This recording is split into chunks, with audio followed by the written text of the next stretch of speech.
Good evening, everyone, and welcome to our regular council meeting of February 24th, 2026. I now call the meeting to order at 5:30, and I ask the clerk for the roll call, please. Mayor Sidney. Present. Reeve-Emo. Present. Councillor Legreed. Present. Councillor McWhorter. Present. Councillor McDonald. Present. Councillor Cebulski. Present. Councillor Anderdick. Present. Mayor Sidney, we do have quorum. Thank you. As we gather, we would like to acknowledge on behalf of council and our community that we are meeting on the traditional territory of the Algonquin people. We would like to thank the Algonquin people and express our respect and support for their rich history, and we are extremely grateful for their many and continued displays of friendship. We also thank all of the generations of people who have taken care of this land for thousands of years. Can I please have you stand for O Canada?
Any declarations of interest?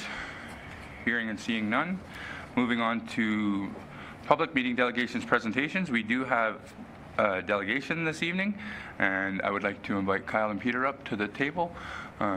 Just make sure the green light's on the microphone, and welcome.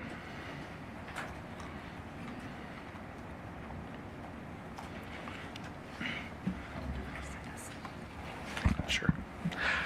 Thank you, Council, for having us. We're very grateful for letting us delegate to you today. We first want to say a big thank you to Councillor McDonald. He's been a great proponent for Special Olympics over the last year, particularly since Colin, his son, is such an amazing athlete. So we are very grateful to have him with us tonight and for all of his help, especially with our some of our events coming up.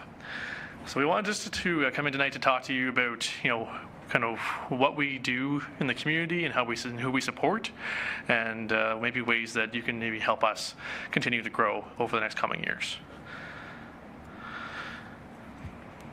So just a quick overhaul of, just so you understand kind of who we are and what we do.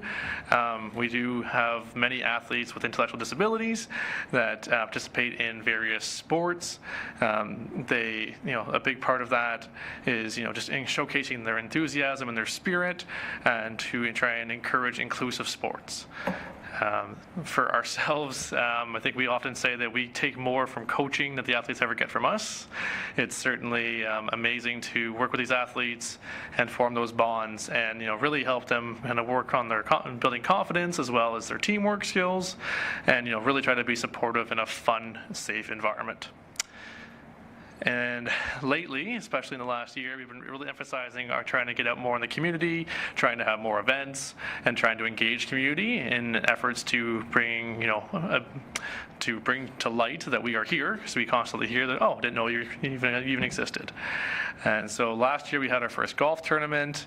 We've had a few public events we've been at. We've done some tabling at some of the volunteer expos, and we're hoping to continue growing on that as we continue over the next few years. And a big part of that, too, is just trying to make sure that, we're constantly focusing on inclusion in the community as well as within our sports. Right now in Renfrew, we've actually been here for over 45 years. We're encroaching on the 50-year mark, so that's very exciting. And I want to give a special shout out to the Citizen of the Year last year, Frank Belanger. He has been the heart and soul of Special Olympics for a very long time. Just this year, he decided to kind of step away due to family and health reasons, and we are very grateful for everything he's done, because we would not be here today without him. Just so you understand kind of the size of our organization right now, with our athletes, with all of our coaches and our parent volunteers, we're at around roughly 50 people. About 35 of that is our various athletes in the different sports. Hello, Peter St. Michael here at the microphone now. I'm just going to briefly go over our sports that we're involved with and supporting in our community currently. Basketball, we're practicing basketball at St. Joe's on Thursday night, St. Joe's High School. And our first tournament games are this weekend in Arnprior, and we're sending 2 teams to Arnprior for a fun tournament this coming Saturday. Next, I'll mention is floorball, which is a new sport for us this year with new equipment and a new method of playing a version of floor hockey. Currently, we're scheduled for March 28th in Brockville to send 2 teams there, 2 teams of 8 athletes. So we're looking forward to that. Also, on the near future is bowling. We're sending athletes to Orleans near Ottawa on April 19th for a qualifier for provincial games for bowling sport. And just to mention the other sports we have on the go, softball, well, you'll well remember we had a bronze medal winning team that was congratulated by council earlier this year. Softball practice and games will continue again this summer coming, along with a soccer program for fun. We had our first soccer program this past fall, and hope to have enough athletes for that again this coming summer. And bocce ball will continue this coming summer as well. And I'll pass it back to Kyle. Thank you, Peter. So the 4 pillars Special Olympics kind of we're based on is health, confidence, friendships, and teamwork. We give the opportunities for the athletes to learn various health skills. A big part of that is in thanks to some of the coaches, volunteers we have, like Kinga McCaskill, who's a gold medal winning Olympian. So she gets to share some of her knowledge of training with our athletes. We're very lucky to have a great parent network to help kind of build confidence, not only the athletes, but the coaches too, that we're doing a pretty good job, I think. And we get to make lots of friendships and encourage friendships through not only our sports, but our social events for the athletes. So we're trying to do more social outings to get them a chance to go places and do things they typically wouldn't get to do. And then last but not least, we're trying to not only have teamwork within our teams, but also within the community. In the last few years, we've been lucky enough that Renfrew Wolves have joined us for some fun games. The local OPP come out to at least 1 game every year for baseball as well as floorball and basketball, which we'll be doing that actually in the next couple months for both organizations.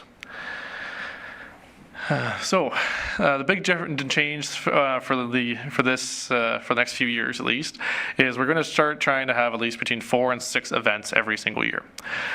Part of that is trying to help us fundraise, and the other part of it is just trying to bring to light that we are here and that we would like people to we want to grow our community. So for those of you that have probably already heard John pitch about it a little bit, we are hosting our very first polar plunge on Saturday, March 7th in front of the OPP station. We would love it if you would all join us for that. I know Peter has given me every excuse in the book as to why he can't jump, but if anybody can manage to ignore some of those excuses, feel free to register online. And if you need any more information on that, please connect with Councillor McDonald. He has lots of info and my email. Our bowling fundraiser this is the first time we're doing this. We're going to host kind of a public bowling event on April 26th at Opiongo, and then we're going to have a light lunch at the Legion. This is just a chance to kind of, have people a chance to intermingle with our athletes and have some fun bowling at the same time. And then our golf tournament was kind of our premier event last year and will certainly be again this year. You'll notice the dates changed a little bit. It's on June 26th, and we're going to be at Renfrew Golf Course. I just want to point out that Chris and Tanya's No Frills have once again agreed to be the premier title sponsor, and we're very grateful to them. And new for this year is going to be an athlete banquet. We're going to start hosting probably in September every year. This gives us a chance to kind of just kind of reward our athletes for working hard all year and competing, and also we're going to try try to have the community attend the banquet as well. So we'll be selling some tickets, and so stay tuned for more info on that. So how you can help us. The polar plunge, again, you don't have to plunge truly, but if you can come out, that would be great. We love, just having people there and just bigger, more fun environment. We're really thankful to Mayor Tom Sidney for joining us that day and agreeing to join us. Sadly can't jump, but we'll keep trying for next year. And again, even any fundraiser you can do, any donations you can get for us, we really appreciate it. Bowling, again, really, it's going to be quite cheap. I think it's going to be $20. That covers your bowling and your lunch. We're not really looking to make much money off it. It's more just a matter of just getting out and just having a fun day. So again, if you can join us, even if you're not good at bowling, it's okay. I'm lucky if I can break 90 most days. So just come out and have some fun. And then if you're an athletically inclined person and have some ideas on either a new sport you think that you'd be able to help run, or you can assist any of our current sports, we're always looking for coaches and volunteers. And then certainly any monetary donations, or if you can connect us with any businesses that you think might be a good fit for us, we're always looking. And then last but not least, our golf tournament, again, being our premier event, the more people we can get from town council, from the community, the better. We are looking for volunteers. We're looking for people that they want to be a starter. We're looking for people who can help us run our auction. And we have tons of roles. And you don't worry, if you feel like we still have a lot of people, we'll find something for you to do. So, or if you like golfing, we'd love to have you there. So again, if there's anything or any questions about any of those events, please contact Peter or myself. We'll kind of give you a chance to do that on the next slide. If you do have any questions, again, our emails are quite simple. It's just renfrew@specialolympicsontario.ca. So if anybody has any questions, we'll happily take them now. Perfect. Council, have any questions or comments? I'm going to make two, actually. First of all, for a smaller population of 8,300 people, we are very blessed to have some fantastic athletes that excel, and it's super proud of them for the way they represent our town, and we're very grateful for that. And I also just want to quickly, Councillor McDonald has put a town team together for the plunge. And Earl McNulty, who's in the room right now, for the last 4 days has been pounding the pavement for donations, and on behalf of our team, he's raised almost $1,000 so far. So congratulations, Earl, that's fantastic, and thank you. Anything else from council? No? Thank you very much, gentlemen, that's great, and I'll see you Saturday. Okay. Thank you so much. Thank you.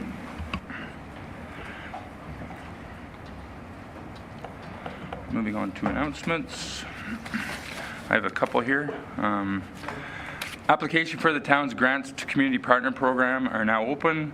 Local nonprofit organizations may apply for up to $5,000 to support programs, events, or initiatives that positively impact our community, and the deadline to apply is March 16th, 2026. So if you do feel like you fit and you want to apply, please do so. The town is seeking 2 to 3 community members to join the Renfrew Sport and Recreation Hall of Fame Working Group. Members will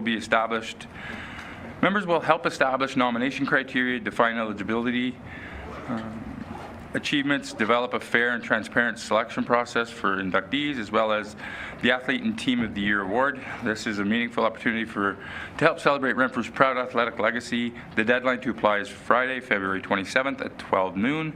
If interested individuals, please contact Sean Eckford, and his email is seckford@renfrew.ca. A reminder of the coldest night of the year in support of the Renfrew Area Food Bank will take place on February 28th on Argyle Street at the food bank. We encourage residents to participate in the walk, support fundraising efforts, and bring along donations items if able. We thank the food bank for their important work that they do year-round in our community. And just to kind of cap off with the polar plunge, that is held on March 7th at 11 o'clock at the OPP detachment in Renfrew. Proceeds support athletes and volunteer recruitment. New programs and equipment. Councillor McDonald is the organizer. So if you do want to donate or participate, please reach out to Councillor McDonald, and that would be great. Thank you. Any other announcements from anybody? Hearing none. All right, moving on.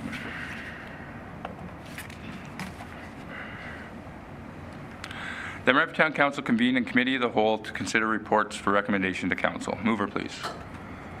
Councillor McWhirter, seconded by Councillor Legree. All in favour? We are now in Committee of the Whole.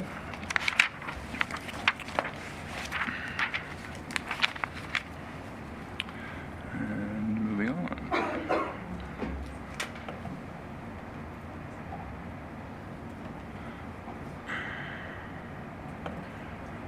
Just 1 second, I'm having computer issues. There we go.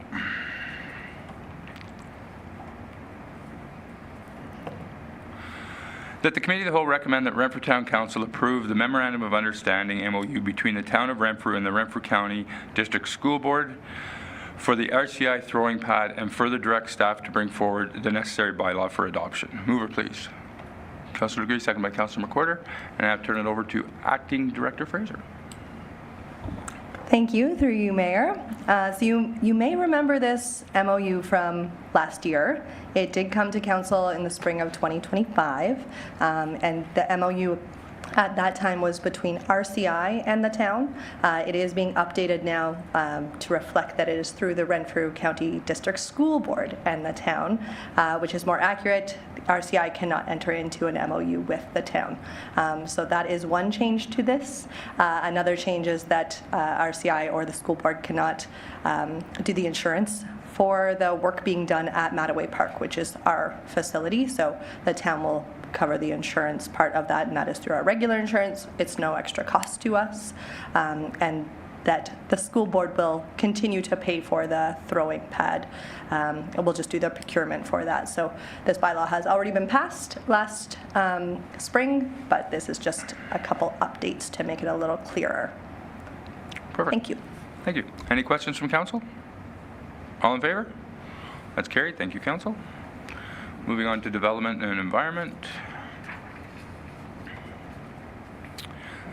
That the Committee of the Whole receive the 2025 Annual Building Report as information. Mover, please. Councillor Degree, seconded by Councillor McWhorter, and I'll turn it over to Acting Director Webster. Thank you, Mayor, and through you. So it attaches the annual building report. You can see the numbers in the appendix is more informative of the data collected in the last 10 years of how the building department's doing, and the ups and downs and of building that's happened, and the big push in 21 and 22. There's lots of building going on as Lipine Apartments. Any questions in this report? So this is legislated by the Building Code Act to bring forward every year to Council. Any questions for Acting Director? Hearing none. All in favor? Thank you very much. Moving on to 2.2.2. That the Committee of the Whole recommend that Renfrew Town Council endorse the OPG tree planting partnership. Mover, please. Revimo, seconded by Councillor Degree, and I will turn it over to Manager Springer. Thank you through you, Mayor. So for the last 2 years, Ontario Power Generation has partnered with the town to plant about 100 to 150 small trees at Mattaway Park, and they want to do it again in 2026. The past plantings were really successful with the support of local scouts groups coming to help do the planting. The partnership historically has included OPG providing the trees, delivery to Mattaway Park, coordination with the scouts, shovels and gloves, staff support, and lunch for the participants. And the town provides a planting plan.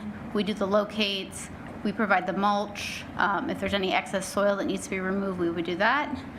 We store the trees for a couple days between delivery and planting at the Henry Eady Building. Typically 1 to 2 town staff are available during the event. We commit to caring for the trees, such as watering them. We do a social media shout out. And we typically have a donation plaque or sign that we install at the planting location. Additionally, added this year is the potential use of a room or a program room or the community hall at the MyFem Center, just in case the weather is not good and lunches can't be outside. So the options are to either endorse or not endorse the tree planting partnership, and it is recommended that it be endorsed to help meet some of our tree planting goals. And there's some pictures from last year's event provided in the report. Perfect. Any questions from Council? Councillor Degree? Through you, Mayor Sidney, to Ms. Springer. I think it's a great partnership. I'm just wondering, is this something we have to apply for every year? Is it just every municipality gets this, or how does that work? Manager Springer? Through you. So this is actually something where OPG approached me about 2 years ago. They had a location at the Scouts camp that they had completely filled, so they're looking for a new location, and because OPG's headquarters for their Eastern operations are in Renfrew, they thought that Renfrew would be a good location. Perfect, thanks. Any other questions from council? Hearing none, all in favor? That's carried. Thank you, council. Moving on to Finance and Corporate Services. That the Committee of the Whole recommend that Renfrew Town Council direct staff to draft, as part of the upcoming indemnification policy review, a new section establishing a formal mechanism for council members to access municipal funds for legal advice or representation when they are the subject of an Integrity Commissioner investigation. Mover, please. Councillor McDonald, seconded by Councillor McWhirter, and I'll now turn it over to Director Hodge. Thank you. So there was a motion in January that this came forward from, and it was to investigate establishing a formal mechanism in a budget line to allow councillors to access municipal funds for legal advice or representation when they are subject of an Integrity Commissioner investigation, provided that the matter relates to councillors' official duties. So there's other municipalities in Ontario who have established and defined policies for this, and a couple examples were the City of Ottawa, the City of Toronto, and the City of Vaughan. And this could be implemented as part of the town's existing indemnification policy, and there are specific criteria that would have to be identified, like eligibility, reimbursement thresholds, and limits and restrictions. And so with the need for these formal mechanisms and specific parameters, we would want to suggest including that in the review of the town's indemnification policy, which is scheduled to be reviewed in the first quarter of 2026, and that would be the area that that would fall under. The other aspect of the funding, it could be funded through legal costs, which would be part of an account line in the operating budget, and that could be included in part of the consideration for the 2027 budget in regards to the funding part of that. So the option that's been looked at here is to direct staff to draft, as part of the upcoming indemnification policy review, a new section for a formal mechanism to provide council members access to municipal funds for legal advice or representation when they are subject of an Integrity Commissioner investigation. So under the current indemnification policy, there is a section that speaks to section 2.1G, where it says, under the council code of conduct, where the council member has been found by the Integrity Commissioner to have been in breach of any provision of the code of conduct, then the member of council shall be responsible for all costs, damages, penalties, and legal fees in connection with representation in an action or proceeding. And that's slightly different than what was being asked here. So, so just in summary, the recommendation is that the upcoming indemnification policy, it could provide a draft of what the parameters and the specifications would be to include this. And with that draft, the details and the formatting could be looked at and reviewed. And as part of the policy update, it would also give guidance to the required budgeting for 2027. The reason for that is, in some of the other examples, there's things like, are there thresholds for legal costs? Are there caps for legal costs? Would it be budgeted per councillor or per Integrity Commissioner investigation, and things like that? So you could have like a starting point of $5,000 and a cap of $25,000 per event or per councillor.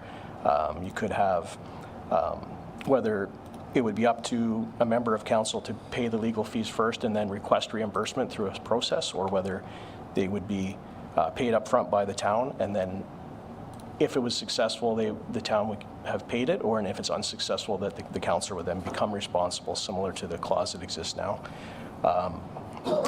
So by including this in the indemnification policy, it would put it under the right place for that, and it would tie into that, and that would be anticipated to be happening in the first quarter of 2026 in an upcoming meeting.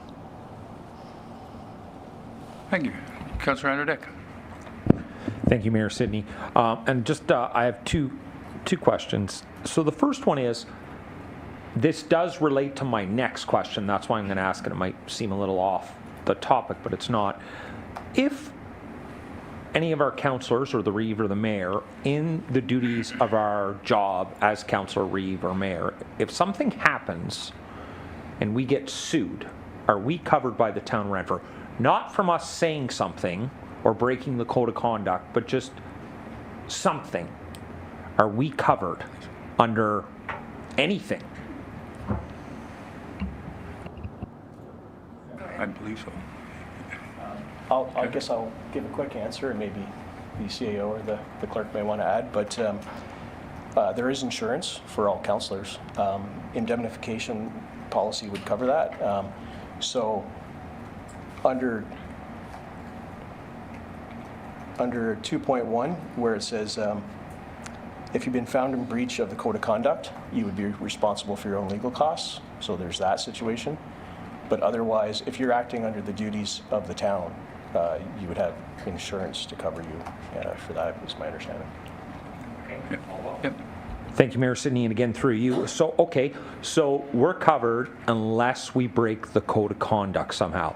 So then the next question I have is, the staff and the staff of the town of Renfrew and the employees of the town of Renfrew, if they break the code of conduct, are they covered? Or do they have to put, if they want legal advice, do they, sorry, I'm looking at you, I should be looking at the mayor. Does the staff or employees have to pay for their legal advice? Director?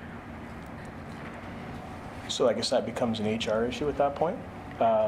So your question is, if the staff breaks a code of conduct related to their employee code of conduct and their employment agreement, what is the legal ramification? Acting CEO? Yeah, thank you, through you, Mayor Sidney. So yeah, that substantially becomes an HR investigation at that point. I can't say one way or another whether someone would definitely be covered in the event of a breach. I know that for regulated professions, there's errors and omissions insurance that cover people personally for issues related to their line of work, whether it's a professional engineer or a professional planner. We do have coverage through our respective agencies for that purpose. Thank you. Councillor McDonald? Thank you, Mayor, through you. I think the original intent with this, as far as I'm concerned, it's under the subject heading line, was municipal funds for legal advice, not necessarily representation, and that might have been an oversight on my part because it is part of the motion.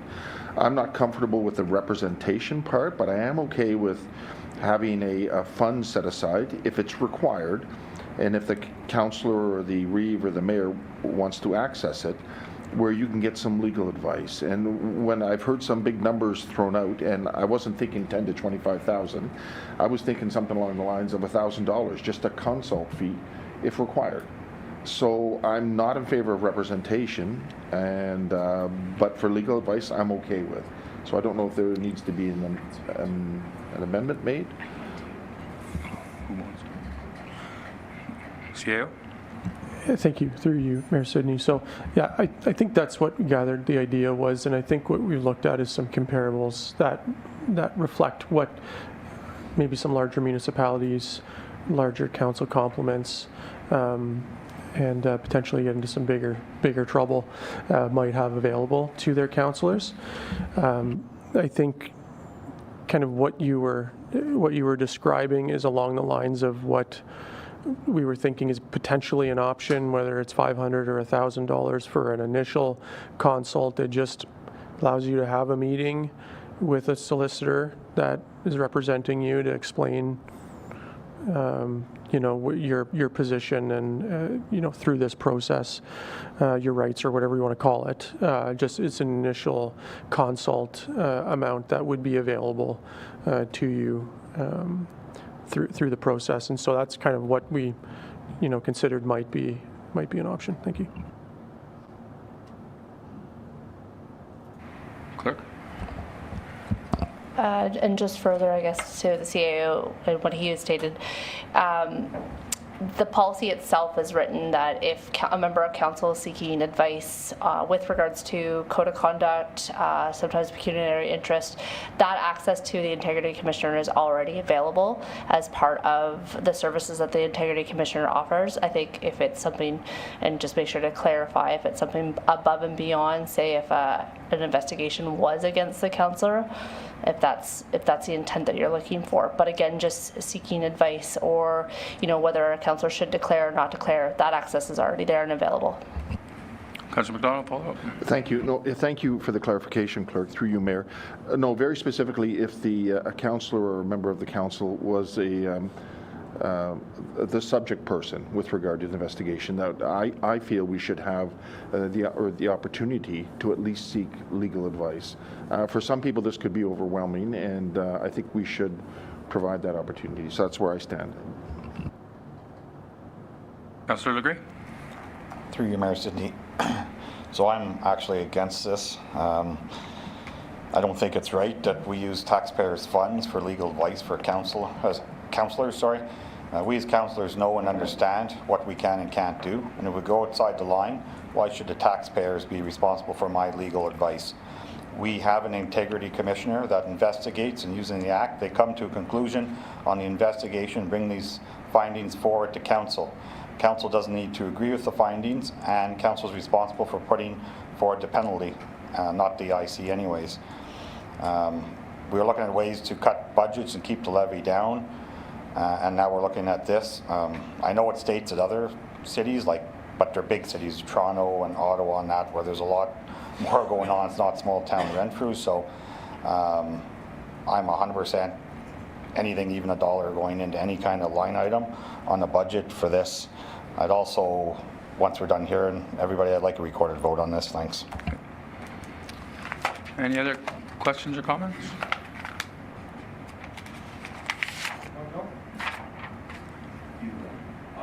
Councillor Andrew Dick.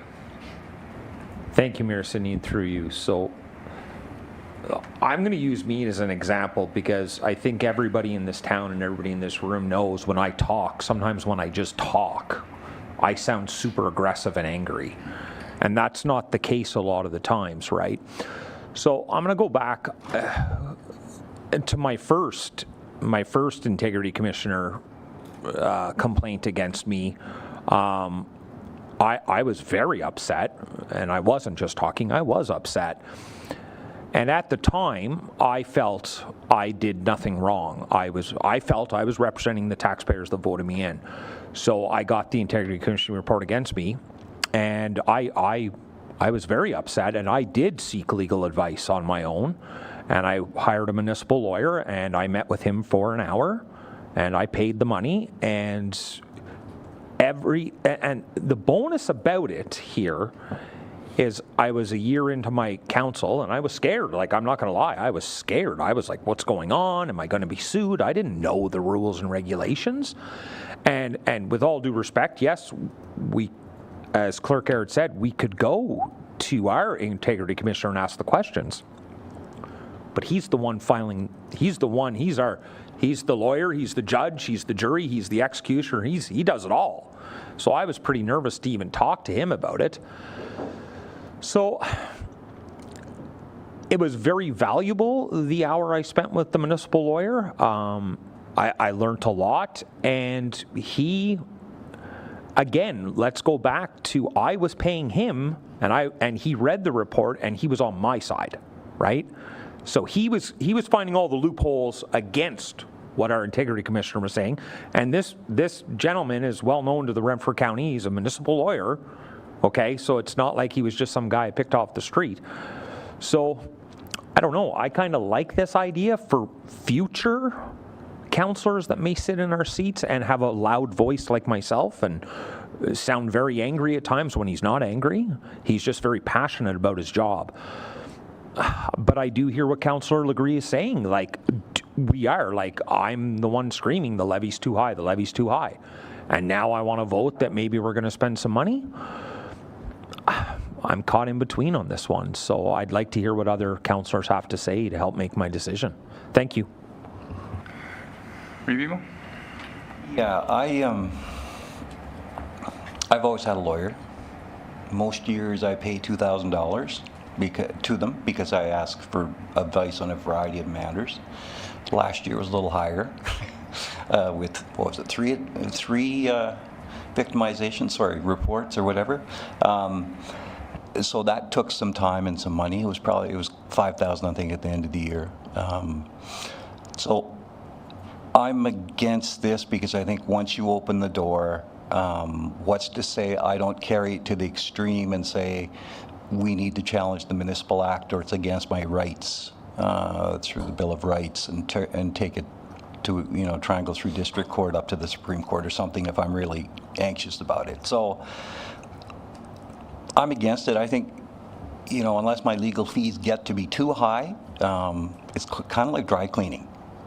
You pay for your dry cleaning, you don't get any money for it. You pay for your lunches, you take somebody out, you don't submit it because it just doesn't seem right. You have to eat lunch, right? So I think it's part of the cost of doing business. Having said that, if it ever gets more than $5,000, I think I'd be whining a little more because $5,000 is a lot of money to me. But right now I'm against the idea simply because I think it could run out of control. Just sort of inch along and. Yeah, it sounds like a good idea. We should find out where it ties to the Municipal Act. I don't know. Does it void our constitutional right or Bill of Rights? And so I just, I don't like the idea of opening this door. Anybody else? Councilor McCorder? You, Chair, just my 2 cents. I understand what Councilor McDonald's doing. There are lots of times when you feel like it would be nice to have that legal advice, just somebody you could quickly call and do that. I think there's enough mechanisms in place for us to get that advice, even if it means going back to the integrity officer. If you have a problem with the integrity officer, you can always do the ombudsman. There's always that outlet. I'm against adding to the budget. We've already spent enough money. I think the budget's too high. So I'm a no, but only for that reason. I totally understand what Councilor McDonald's doing.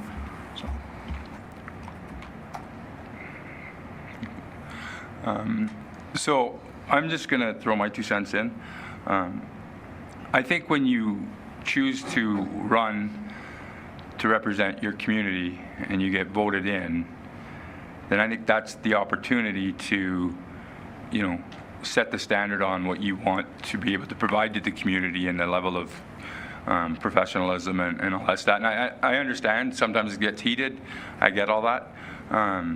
But at the end of the day, it's our responsibility to act in accordance with not only the code of conduct, but also, representing the community.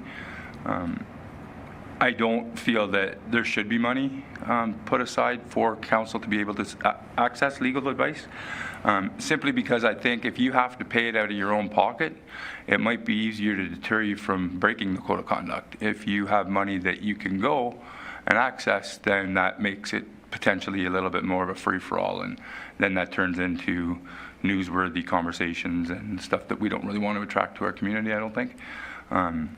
So I think it's just if you're choosing to run and are successful in getting elected, then I think that's the opportunity that you decide to represent and, stand tall and follow the code of conduct so that you don't have to access your own money. So that's just my opinion on that. Any other questions, comments? Councillor Gree, you did ask for a recorded vote, correct? Turn it over to you. Councillor Legree, I will start with you. I'm not in favor. Councillor McWhorter. Not in favor. Councillor McDonald. In favor. Councillor Sobalski. Not in favor.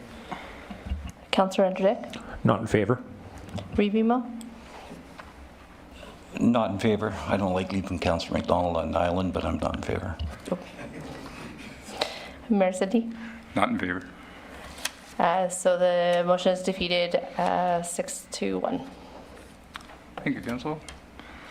Moving on to Renfrew Area Health Service Village follow-up.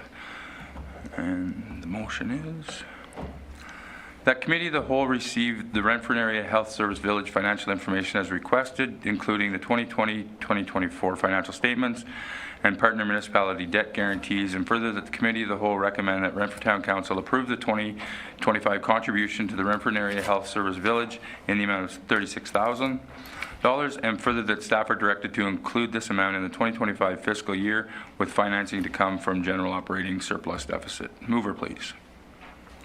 Revimo, second by Councillor McDonald, and I'll turn it over to Deputy Treasurer. Thank you, Mayor. Out to Council, this is just a report that we put together so that we could also attach all the attachments that Council was looking for. You will find the financial statements from the last 5 years, as well as the guarantees from the partnering municipalities. There were two options that we provided in this report. One is to approve the contribution of $36,000 as was requested by the Renfrew and Area Health Service Village, and 2 is to not approve any contribution. Any information other than that about the Health Service Village itself, or Renfrew Area Health Service Village, I would maybe suggest Reeve Emo might have some more information on that, but we've brought forward the statements and the guarantees, and yeah. Any questions from Council? Councillor McDonald? Thank you, Mayor, through you. And I guess I'm going to direct him towards the Reeve. Thank you. And first of all, I want to commend you for the vision, because I think it was a great idea. But what I'd like to tidy up on, and before I get to there, I'll ask the first question. What's the status of the other municipalities right now? At this point, Amherst, Bromley, and Horton have committed. So once tonight's decision is made, then I'll approach Greater Madawaska. They've raised some questions. I'm in the process of trying to get some of the answers for them, but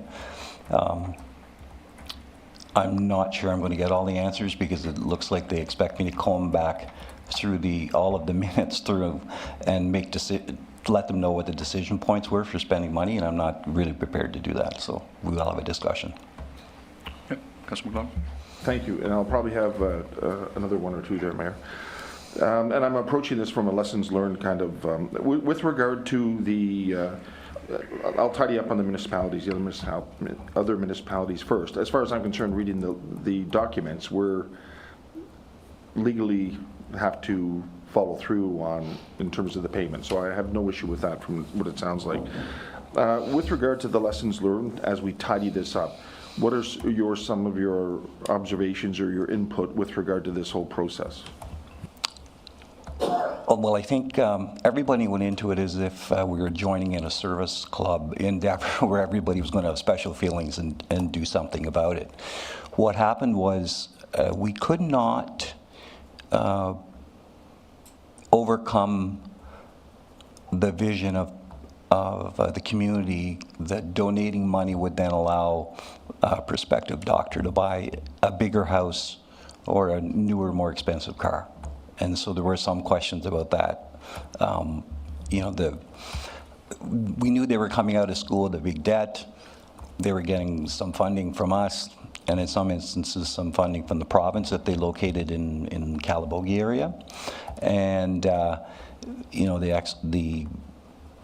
vision of that was that they were getting bigger vehicles and nicer houses, where in fact it was usually their first decent car and their first decent house, but it was really tough, and that cut the fundraising down. So I think the idea of using fundraising is not viable for this. And the other piece was the corporations really wanted us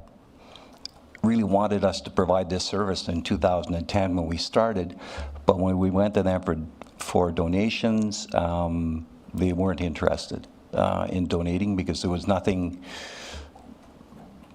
going to be a plaque on the wall, I guess. There wasn't going to be a shiny fire truck, or there wasn't going to be Sunshine Coach with their name on the back of it for a year or 5 years. So it was difficult to be able to to show the value for the corporate world right away. So those were the big things, was not to expect donations, and then choose your partners wisely. You know, when we entered into it, Renfrew Industrial Commission was a very viable organization. You know, before we signed up with them, we had to look at their financial statements. Everything looked good, and then it went sideways. And we ended up being short, you know, $820,000 at the end of the day. Councilor McDonald? Thank you, Mayor, through you. And Reva, directed towards you again. From what I understand, a lot of people had liked the idea, and we get it, right? It's, but is the province, as far as you're aware, are they putting the kibosh to this kind of thing moving forward? Are you aware of that, or?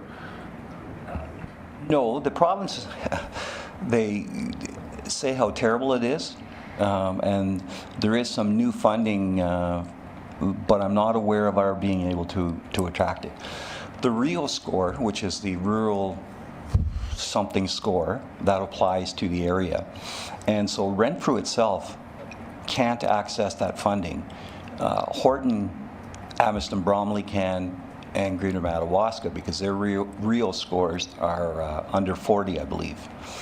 And so the struggle is we have to partner with others in order to get some of that funding.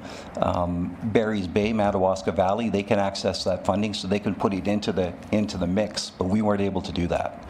And so, you know, we fought about the real score because we're only points away, and the real score for us, the issue has been our hospitals do such a great job at tying services into the Ottawa area. Our proximity to Ottawa ended up being a penalty for us.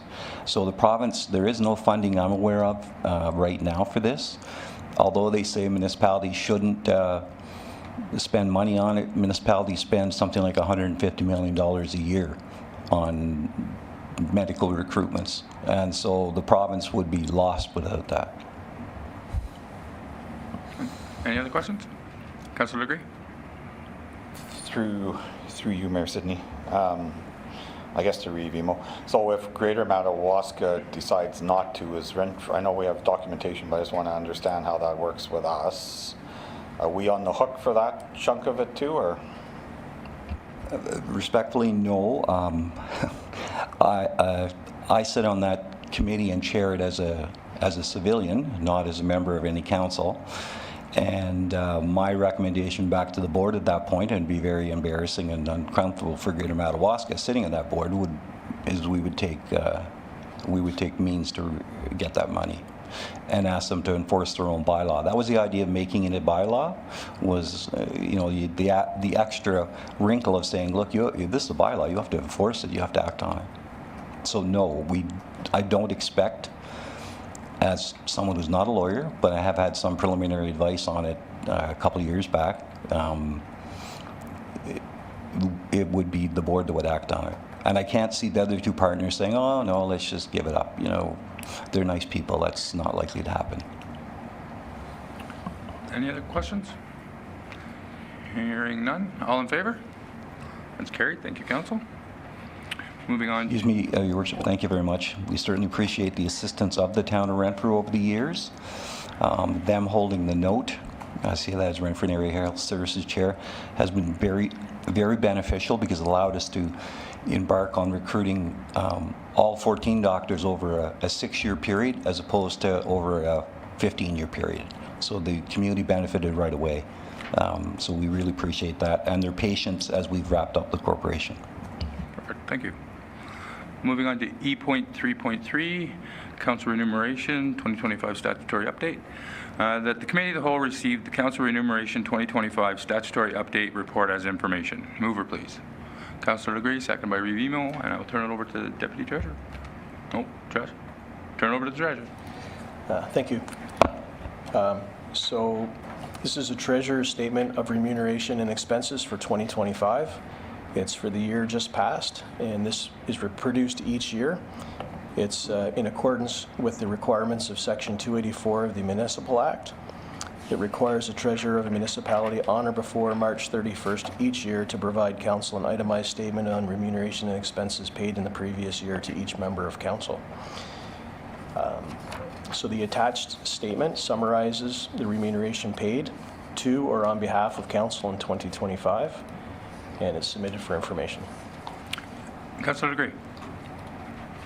Through you, Mayor Sidney. So I'm just curious, so as an example, Councillor Dick and myself sit on Renfrew Power Generation, which is part of this, but then I have other fellow councillors sit on Renfrew Hydro Inc. that's not. So what's the, because I'm just like, my total is the highest, but it's because I sit on committees but RHI, where I have two other councillors that sit on Hydro too, but they're not, that money's not, funds are not included in this. That's my first question. Director? Treasurer? Okay, so Renfrew Power Generation is the one you sit on. Councillor Dick and myself. And I believe there was a change to the other board. Do we know that? Detachment board, please. There was the police board. Okay. So the other board is the Renfrew Hydro Inc. Councillor Werther and Swells. Okay. So we may want to defer this and check on that in case we have to bring it back at the next meeting then with an update. Okay. Thank you. And to Councillor Legree's point, would that also include, you don't get any remuneration, sorry, I'll speak directly to Councillor Legree, you don't get any remuneration from the Police Services Board, right? Yes, I do, but it says it's included in here. Okay. Yeah. All right, so I need a motion to defer. Councillor Degree, seconded by Councillor McDonald. All in favor? That's deferred, thank you.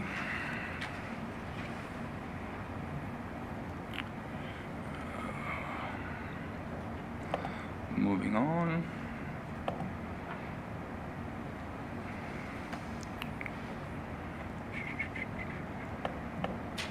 That the Committee of the Whole receive the Water and Wastewater System Supplemental Information Report as information. Mover, please. Councillor McDonald, second by Councillor Legree, and I will turn it over to the Treasurer. So this report's a follow-up to a motion from January 27th. So we're bringing some more information back. It's in regards to the water wastewater system. It operates here in the town under the Safe Water Drinking Act. It's the primary legislation protects the public health and safety and ensures the systems are safe and well maintained. And it goes along with Regulation 16903, the Drinking Water Quality Standards, and Regulation 17003 for drinking water systems. And Municipal Drinking Water System Section 30, where there's a legal mandate for a financial plan as a requirement for the drinking water license. So in looking at all of this as a whole, with the Ontario regulations, specifically 45307, there's a requirement to ensure there's a long-term financial sustainability, and that this is achieved through a user pay system. So for the budget year, it encompasses the whole water and wastewater system in all the functional aspects, including things like intake, water treatment, distribution, wastewater treatment, operations, materials, monitoring compliance, and capital replacement. So the water meters are one component of the overall wastewater and water system in the infrastructure. And they do maintain fair and accurate measurements, is the goal of that, to so that each metered account is equitable to protect all ratepayers. If we go to page 4 of the report, there's an example of consideration that could be given for calibrated accuracy and variances to meters that are approaching 20 years of age. If you look to that chart, there's a column. The third column from the left is for 2026, and it shows the planned increase, which is on a based on an annual usage of 131 meters cubed, which is an average annual residential water bill, with an expected total annual bill increase of $32.22, which on a bi-monthly bill would look at $5.37 over the year before. So under the following three columns, there's projections as for an aged meter that's beyond its expected useful life as to whether there would be a more accurate reading that would be a higher reading than otherwise with the replacement of a meter. So if there was a 3% discrepancy for the year, that would be potentially another $21.30 cost. If there was a 5% discrepancy, there could potentially be another $35.50 cost on an average water bill for that year. So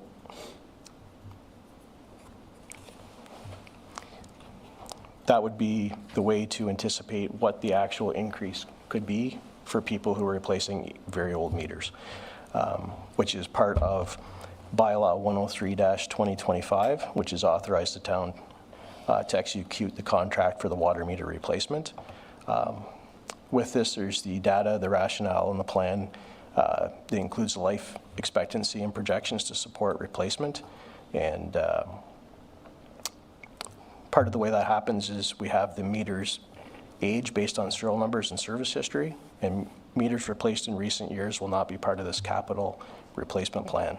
So we've attached to this report a presentation from 2024 that illustrates the timelines, objectives, scope, technology, efficiencies, analysis, and resources related to the meters. And in 2026, there's going to be a coordination and to communicate with the town and the Neptune project manager to roll out the meter replacement and explain to everybody what to expect that will be happening before it happens. I've provided an example of how Neptune does that here with a link that I've listed in the report. And that link is specific to the town of Cornwall, but that will be customized for the town of Renfrew to what applies to this water system as the project gets ongoing to the point where they're going to replace the meters. I've also included a link on a follow-up report for the efficiency of water meter replacements that was prepared August 26, 2025, so that link's also in the report. And made note that the meters have a 20-year expected useful life, so these are amortized in a straight line method, so that works out to $32.50 a year in order to give fairness and affordability over the lifespan of the meter. The water financial plan, just kind of summarized again, is a requirement of the Ministry of Environment drinking water license approval, and takes into consideration the objectives, the scope, the costs, the timelines, the risk of the system, including the water meter replacements. And replacing the meters as a larger project, it accomplishes economies of scale, and it also ensures residents have safe, healthy drinking water, along with the whole system as a whole, and the wastewater treatment, and all those things that we need for the water to be safe, which I noted at the beginning is statutory duty of care, standard of care, and the overall overriding goal is to provide proportional equity to the system users and that's done in coordination with the water rate study and water plan. Thank you. Any questions? Councillor Zabolski? Thank you, Mayor Sidney, and I'm hoping maybe you can entertain me with the table for a little bit. I'm probably going to do more talking than asking, but there will be questions in there too, right, if you can help me navigate when it comes time to that. So I just want to thank Bruce Ruzicki for presenting to us at our last meeting and giving us an opportunity to talk about this a little bit more. As I dive into this, I'll just reread this, that the Renfrew Town Council directs staff to bring forward a report to next council meeting addressing the questions and concern raised by the delegation on January 13th. So thank you. There's a lot of information in here, and I'd have to say there's a lot of information in here that didn't relate necessarily directly to it, but it's good fluff to fill. Mayor Sidney, it's hard to squeeze juice out of an orange that's been squeezed and squeezed and squeezed. And that's kind of where my mindset is on this. I'm going to try not to bounce around too much, but I'm kind of all over the place. First of all, if I could have a question answered, the Neptune report, have we been provided this previously in a council meeting? Has this been information, or is it new for this meeting that we're getting this report? I don't recall. Sheo?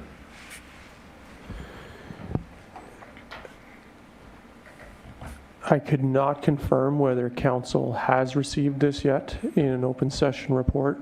I do recall that the information was supposed to make its way to council in this form, this particular document. Whether that actually made its way to council for council's consideration, again, this particular piece of information, I can't confirm. I see the Reeves hand up, but it was not. It was in other folks' hands, and they're unfortunately not in this room at this time. Thanks. Okay. Yeah, I'll keep going. Thank you for the answers. So, just going through what was presented for the delegation and pulling a few questions that were asked in here. It was mentioned in our report that dramatic invoice increases are not projected from the meter replacement program. Any increase to our water bill is dramatic. Our water bills in the town of Renfrew are already dramatically high. So I don't like the term that we use there. I'd like that one fixed as well. So moving on to where I'm trying to get to all of this is revenues. And what does this actually mean for the taxpayer? And I appreciate the little chart that was put down here, but we've sole sourced Neptune. We didn't go out for a fair tender process, and we didn't do any form of sampling to understand how many meters could actually be failed. Like, of the 2,500 meters roughly that we're talking about replacing, is it 10% that are slow? Is it 50%? Is it 80%? We don't really know what the sampling size is, so we're about to replace 2,500 meters without genuinely understanding what the failure rate is or what the loss of revenue is. So therefore, we have an estimated annual revenue loss in this particular report. It is a scaled report. I have it in paper. I don't have it printed out, but it shows from year 2019 to year 2029. And with this estimated annual revenue loss report over a 10-year scale, they're saying that the town of Renfrew is going to lose $1.8 million in water revenues. Well, as a business owner, which we are, that's something that we do have to be aware of. So I agree the meters need to be replaced. But our customers aren't coming to us looking to purchase from us. These are our tax base.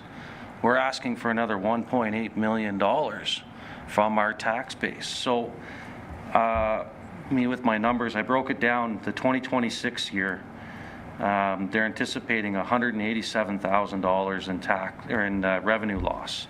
So if you divide that out through the 2,543 meters we plan to replace, that averages out to a $73 increase. That's if every meter is failing equally across the entire scale. If there's 50% of the meters that are still working 100%, well, that means the 50% of the people that are getting new meters are going to be looking at a potential $140 increase. And then without any additional increases in the chart that was provided in the report, our annual 2.5% increase is looking to be a $32 increase just this year, the way it mathematically works out. So that's a $105 increase if you add the two together for 2026. That's a 5.3% increase. We're asking our residents for another 5.3%. Now, I see the director with his hand up because my numbers are out there, but these are real numbers. They're not real numbers. We don't really know what the real numbers are. So at some point, I do believe we have to be respectful to our community, and we're going to have a discussion later on tonight about the rates and how we go forward with this. This is going to have a large impact to some people, and it's going to look very awful on us. And the fact that it's sole sourced and there's no sampling done, we have no real true return on investment. This whole package has put a lot of effort into it, and it just doesn't sit very well with me, Mayor Sidney. So thank you for a few minutes. Treasurer Rod? Thank you. So yeah, I was thinking along similar lines as yourself. 187,219 divided by the 3,416 meters, which is $55 a user if you average it. It's not all meters being replaced. We're talking about the 20 meters that are deemed defective. No, that's 20 year. Yeah, so there's that, and then but the revenue loss in replacing the meters would be covered under the projections, so I wouldn't want to add that increase to the other revenue loss. Because that would be, if the meters were replaced, that increase would compensate for the loss. But just besides that, just the way I've experienced these meters in the past is because there's water going through them, essentially at the 20-year mark, what you start to see is the drop-off because they're seizing up. It's essentially the impeller in there no longer turns. So in my experience, they fail relatively rapidly, and that's where you see that revenue loss on a physical standpoint of each meter. Just sort of as a background piece of information. Councilor Spolsky? Yeah, thank you. And not to go back and forth, there's still no sampling done. So again, we're just talking off of experience and information that maybe is found or not. So I just feel that we didn't do a good enough job with the volume of work we're doing to understand what the impact is of these particular meters. That's all. Deputy Treasurer, you have something? Just some thought for future. This portion, so this phase is only 1,428 meters. If at council's will, if there's an appetite to pull a sample, if council wants to go ahead with phase 2, whenever that may be, maybe that's part of and worked into phase 2 to do some sampling at that time as well, if that's the appetite or the will of council. Phase 1 is 1,400 meters. I think there's 1,200 or 1,216. I don't know, have the exact number in front of me for the second phase, but the second phase hasn't been awarded or anything. Meters haven't been purchased for that at this time. If council is looking for some sampling too, at that time, I'm sure that as part of a proposal or a work plan, we could probably work something like that in as an option. Councilor Legree? Through you, Mayor Sidney. So just back to Councillor Cebulski's comment on sampling. Do we know, I'm not trying to put you on the spot, but do we know what's involved in sampling? Like, can they hook a meter up to it and run it right on, like, is there a cost to sample? Because if we're sampling a couple of 100 meters or 100 meters or whatever, like, do we have an idea of what that looks like? Treasurer Hodge? Just a quick example of my past experience is when we've had meters swapped out for warranty, you have to pay to ship them to the manufacturer. They essentially bench test them, and they either pass or they fail. You don't have a way to measure the remaining useful life of these meters. So you've paid the cost to do the change, and then either put it back or have another one in its place. Then that causes all the administrative work of changing the RF numbers, because every meter has a serial number for the base and a serial number for the head, and that has to be synchronized with our system so that when we do the RF reads bi-monthly, that everything synchronizes to the read and then uploads and downloads back into the system to create the bill. In my experience with the warranty testing, it was actually not, we didn't feel it was accomplishing what we'd hoped to accomplish with that bench testing. Thank you. And just a follow-up? Yep. And I guess you can look at it, I understand where Councillor Spolsky's coming from. It's going to, they put a new meter in, the water is going to go up if the rates are going to go up for that resident, but it's also not fair if, say, Councillor McDonald and me have a house beside each other and my meter is not working, so I'm paying a lot less than he is for the same amount too. So just because we didn't, my meter is not working, I'm paying less. So you can look at it kind of both ways. So thanks. Review. Yeah, this is this has always been a difficult spot to be in, because we're the stewards of the system to make sure the system functions and to make sure that it pays for itself, and then at the same time driven by the need to keep the water rates as low as possible for any number of reasons, whether it's affordability or attractiveness to others. So it's a real conundrum. I would suggest to you that if we don't do it, and it looks like we have a bunch of them that are at their 20 years, and that's seemingly the industry standard, and I'm not slagging anybody. As far as I know, that's industry standard is 20 years. And so we're fast approaching that with the ones we have, and then there's another triage of them coming along as well. So put it off, and then 3 years down the road, pay to replace 3,000 of them, and really upset people because we do know that less and less water is being consumed, and that forces the rates up as well, because our price per liter to produce the water goes up. Is that because some of the meters aren't reading properly? We've talked about better toilets and better washers and better dishwashers, and all of those things don't consume water anymore.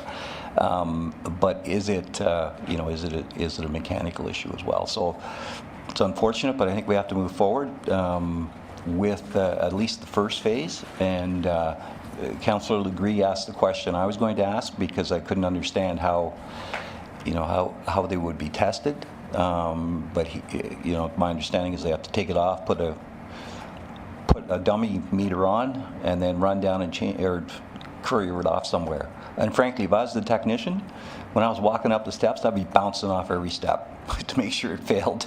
And then you would just have the other one on, because it just makes no sense to go down, take it off, 6 weeks later, put it back on, and then who knows, 8 weeks later, 3 days later, it fails because it's just aged out. So if the industry standard is 20 years, let's stick with it.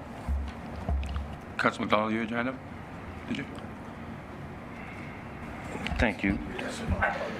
Through you, Mayor. So just as far as sampling goes, I can't agree with the idea that we would remove one, bench test it, and reinstall it. The intent of sampling would be we would pull 100 meters and replace 100 meters, and all 100 meters would get sampled at a time to understand what our impact would be. It would be told we'd have a 20% fail rate or an 80% fail rate. So after testing 100 meters, we could make the logical choice, well, do we want to replace 100% of 2,500 meters if only 20% have failed?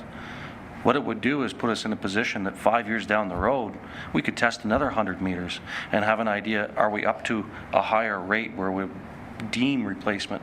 The idea of pulling a meter, testing it, and putting it back on, that would never happen. We would never, that's not how it would work.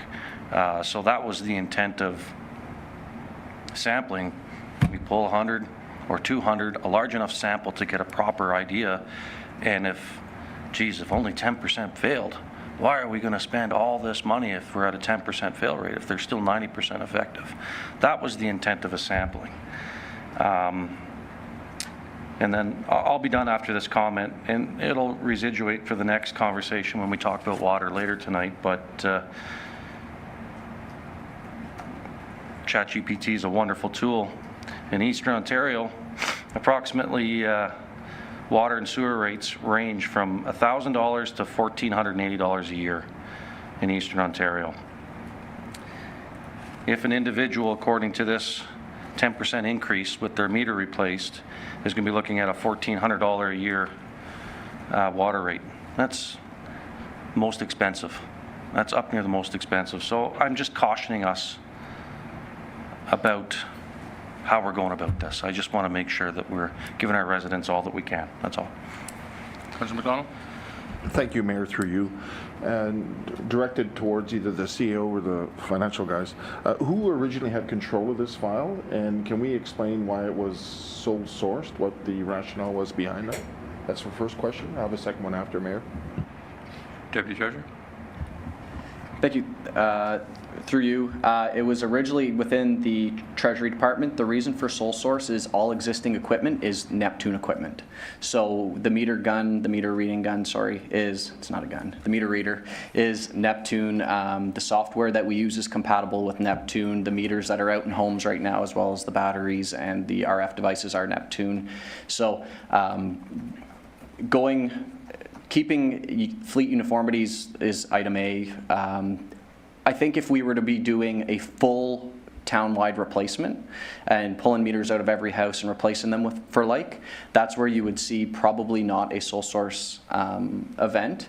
But because we're trying to keep everything uniform, and then we don't want to have people going around with multiple meter readers, and it's our understanding as well, like our software is compatible with one and it pulls the data from one. I don't know how VADM or Assist would work with having to have two separate companies or file formats for downloading the information. So again, keeping uniform with existing was one of the main drivers for sole source, and second being that Neptune is probably the biggest water meter, one of them anyway, but they seem to be in control of that market. So yeah. Councilor McDonald? Thank you, Mayor, through you again. And we heard a lot about sampling tonight, but how do we accurately measure if the program's a success or failure? What are we using for data points with regard to that? Just interested in your opinion.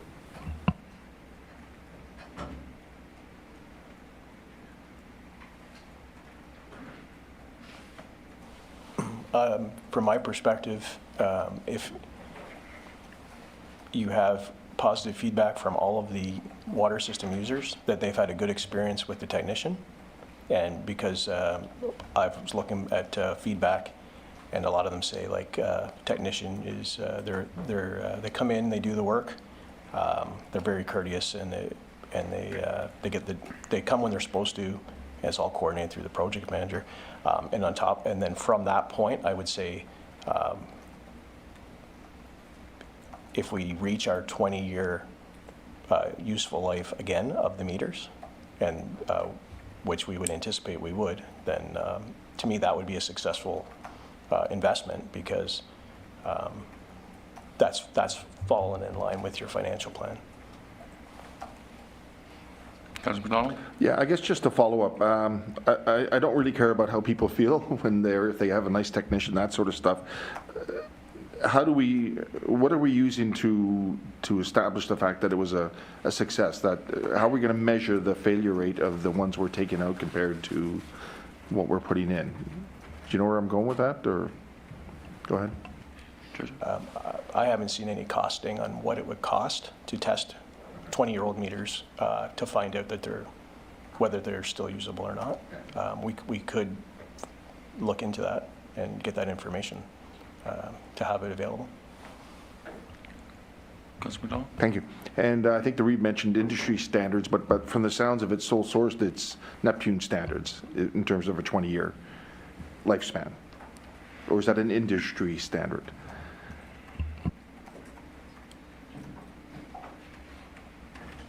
It's my understanding that the meters themselves, as well as the batteries, have a 20-year life cycle, and that's our understanding, that that's the life cycle of the meters and the batteries.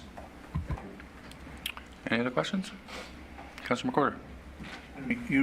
Mayor, would there be any sense in setting this up that on a rotation that we do, instead of doing over 2 years, doing them all? I mean, we do this with equipment, we do this with vehicles. We have, we kind of every year you replace one vehicle rather. Like I'm thinking there's 34, roughly 3,500 meters here. Would it not make more sense to put it in a rotation where they don't all come due the same time? You actually do it over the course of a period. That way you're never stuck with having to do 3,500 within 2 years. Every 20 years or every 10 years, you're doing 300 or 400. It would be a cost savings. Would it not make sense to spread it out over the time and make it on a regular rotation like we do with equipment, or am I out to lunch on this? So, Treasurer? I think that is typically a great idea. We're sort of locked in with the original inception of these meters and how it was handled for the last 20 years. So I guess we're at this point, yeah, we're definitely reevaluating as to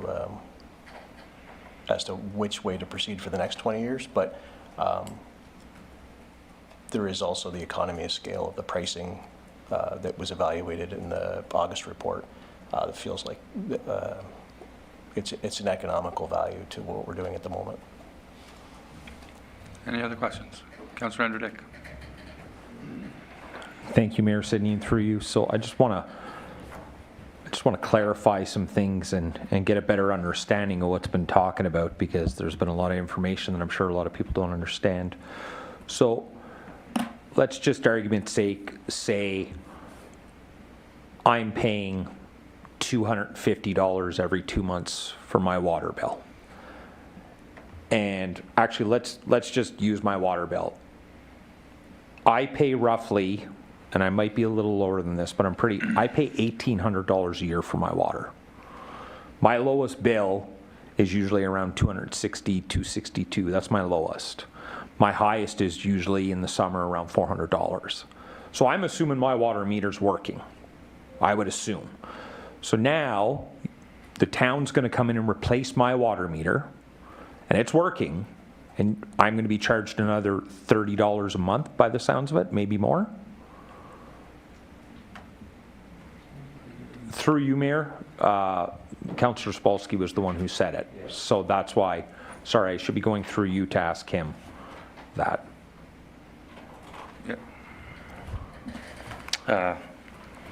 Yes, through you, Mayor, to answer Councillor Dick's question. It is stated in here that the illustrated average annual resident water and wastewater bill will increase from $1,309.74 to $1,341.98, which is an annual increase of $32.22. So that is outlined in the 2.5% increase without a water meter replacement. Okay, so thank you for that. So I'm already paying $400 above average of all of Ontario, because Councillor Sobolski stated in Eastern Ontario or all of Ontario? Eastern Ontario. So in Eastern Ontario, the average water rate is $1,000 to $1,400. And right now, today, I'm paying, I'm going to give it a little bit, I'm paying over $300 above average. And now we're going to change my water meter because it's working and say, sorry, not sorry, we're going to charge you more. So I'm not okay with that. A senior couple in Renfrew who's very frugal with their bills, they are paying $1,320 a year for their water bill. Okay? And if you add another $30 to that, that's $1,350, and they're $50 away from being above, $51 away from being above average in Eastern Ontario. I don't know. System seems broken here, guys. So just thought I'd throw that out there. I'm not okay with all this. So my thoughts. Councillor Gray. Through your, Mayor Sidney. So I'm a little confused. I'm not sure if you can help me or not. So, and I'll use, if you're okay, I can use Councillor Dick's example. So if his water meter is working fine and we replace it, I don't understand why his is going up again. Everybody's is going up the same amount, whether you replace your meter or not. No. So just because so I'm going to direct this to the, because I'm confused now. So if his meter is working, to their comments, is his water going to go up? So the chart, the chart on here, the 25 figure is the actual water rates with the average consumption. The 26 rate in here is based off of the item coming forward in tonight's meeting to set the water rate. If your meter doesn't change out at all, your annual bill will go up $32.22. No matter if the future rate comes. If your meter was not reading water properly by 3%, 5%, or 10% consumption, that's where those projection columns come on that graph. So only if your meter wasn't reading accurately by any of those variations, or 2%, whatever, 6%, whatever, that's where your monthly bill would increase, in addition to the difference in the rate. So that's the only time that would occur. If your meter was working perfectly fine, it would only be based off of the new water rates, because your consumption would still be the same. Councillor Andrew Dick. Thank you, Mayor Sidney, through you. So that even scares me more now, because I'm paying a lot for my water bill. What happens if my water meter's not working? Now my water bill is going from $1,800 a year to maybe $1,900, $2,000 a year. That's really scary, especially for somebody on a fixed income in this town. Councillor Degree. Through you, Mayor Sidney, to, I guess, Deputy Treasurer Ferguson, do we know what the average, and it might be in the report, so I apologize if it is, but the average water bill for the town? I know there's a lot of variations, but... Yes, so that's on the chart, and that is for 131 meters cubed is the average, and it's projected to be $1,341.94 for the year. For 2026, with the rate schedule that's set for 2026. Deputy Treasurer. And sorry, just for further clarification, the increase based off of any inaccurately reading meters wouldn't be on the base rate, it would only be on the consumption rate. So part of this graph, you'll see the monthly base charges, and then you'll also see the constant rate. That's where we've shown the variance. If a meter was out by, and I'm not saying these are small dollars, by the way, I'm not inferring that at all, but take the 10% column and say a meter's out by 20%, you could times that by 2. Your monthly bill would go up, in theory, based off these estimates, $22, $23, if your meter was out by 20%. So that's why we did most meters from the investigation and looking into it we did are within that 3 to 10%, but I'm sure they go up to 20%. Some meters fail altogether, right? So then they're out by 100%. But you can use this 10% escalator to kind of understand what the projection would be if the meters were failing. And it's only on the consumption. Councillor Degree. Through you, Mayor Sidney. So we're talking if the meters fail and we put a new one in, the water is going up, but could it go in the reverse direction? Could Councillor, I don't know if this even makes sense, but because his meter not be working and he's spending more money than he should, so you put a new meter in and it goes down? No, that's not possible. Okay. Yeah, no, that wouldn't happen. The way the meters fail typically is that they're missing reads. They're not picking up the read. Yeah, that's in short. Councillor McCord. Through you, Chair, thank you.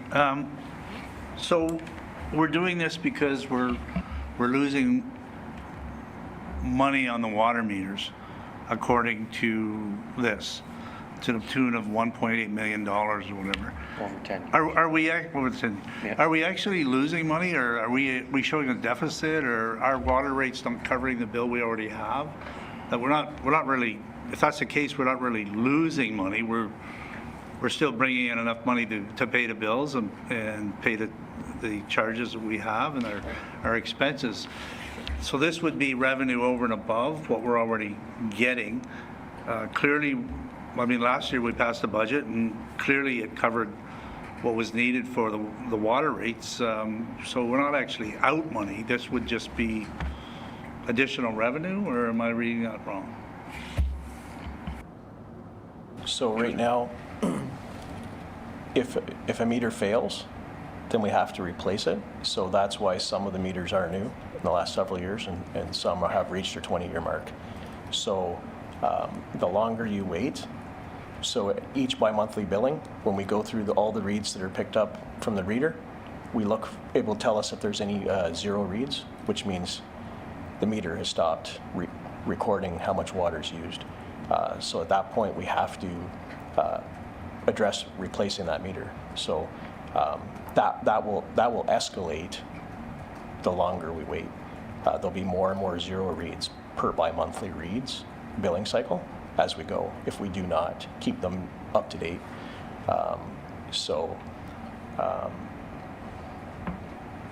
There's that. Point then. So I understand that. So in the past, we've replaced them as they grow. We're still bringing enough revenue based on our water rates to cover our expenses and as required to do our projects, et cetera. If it fails and we just replace it, can we not just do that? Because I understand you may be losing some revenue off of this, but we're not in the hole. We're not losing money every day, and we're going in a deficit here. We've got water rates in place to cover our needs, do we not? Or like I've never had finance come to me and say, "Oh, we got to replace all the water meters because we're in a deficit." Like we're obviously not in that position. That's why I'm trying to get through. Yeah. So if I would think logistically though, over a course of a year, starting to have more and more meters fail, up to the point of potentially, like say, if you're looking at versus 1,400, you have to find the resources to replace those over 52 weeks. So whereas this project is going to accelerate that replacement with the efficiency of trained technicians and the coordination to all the users, so that it expedites the processing, makes it as efficient as possible, versus us slowly seeing more and more reactive replacements of zero reads. And what I was trying to highlight in the report as well is,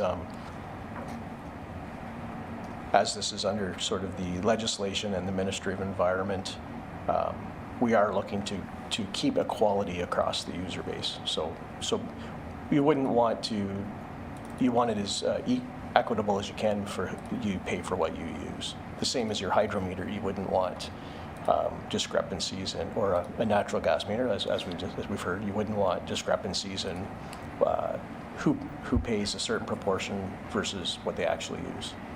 You want to pay accurately for what water you actually are using from the system.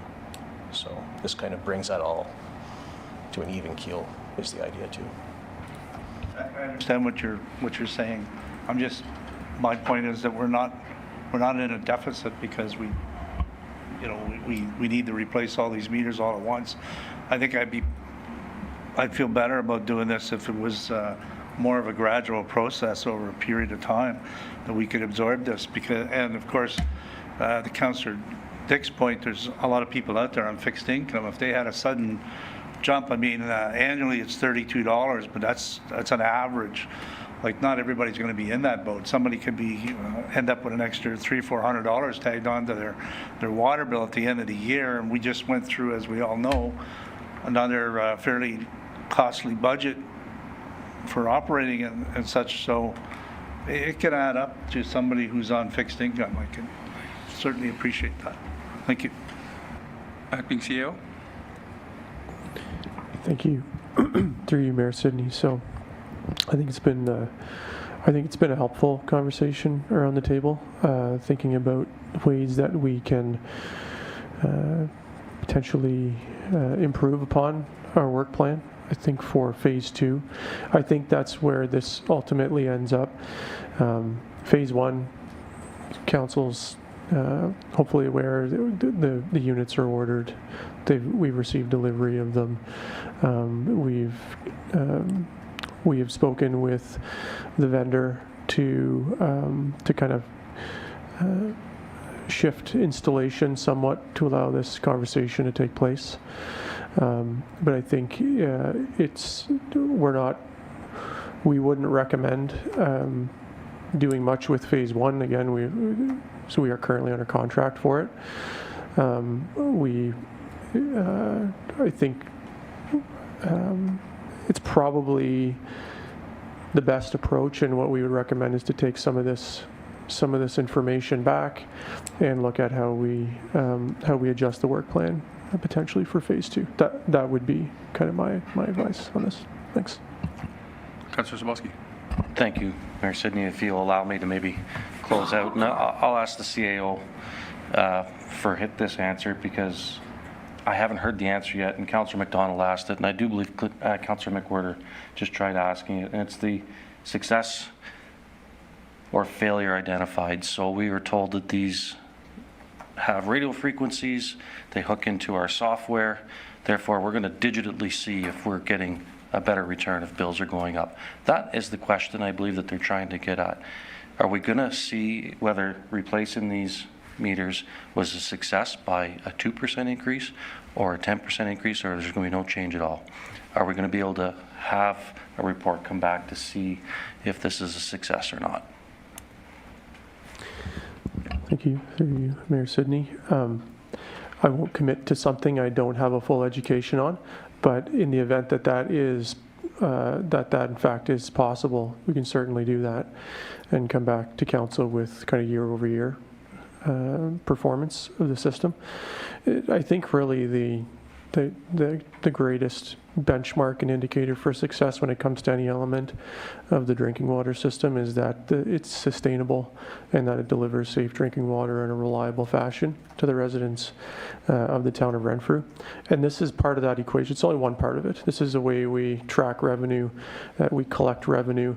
Revenue is also is obviously important to ensuring that we can finance the operation of the drinking water system. And it's a serious obligation. I know everyone around the council table is well aware of it. You don't need me to tell you that. This is kind of part of the equation. I don't think anyone is disputing that broken meters need to be replaced. I think what is kind of being discussed is how we go about doing that in an efficient way and make sure to ensure that we're spending taxpayer dollars in a responsible fashion. And I think that is well received. Thank you. Any other questions? Review. So in obtaining valid data, I guess, for lack of a better word or phrase, would it be a comparison of liters consumed with the old meter and then liters consumed in a one-year period with the new meters?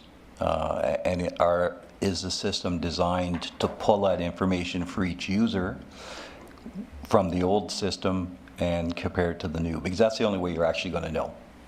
You know, yeah. I guess that's essentially what we need to know. Treasurer? You'd want to take into consideration also if you have a dry summer and everyone waters their lawn, their consumption could go up, or if it's almost, there's environmental factors too, where I've seen that in people looking for background on their water bills and other water systems, where other factors do come into play in situations like that. So it wouldn't register that in our data specific to their purpose of use, but we could look at the data for sure and analyze it and see what all our anticipated projections and actuals are and measure those against budget. Any other questions? So I'm going to read. The Committee of the Whole received the Water and Wastewater System Supplemental Information Report as information. We have a mover and a seconder. Any other questions? All in favor of receiving the report? Thank you. Moving on. Audit engagement. Do we want to do a 5-minute recess? Sure. Okay. We'll come back here at 7:15.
Welcome back, everybody, and we will continue on our committee of the whole.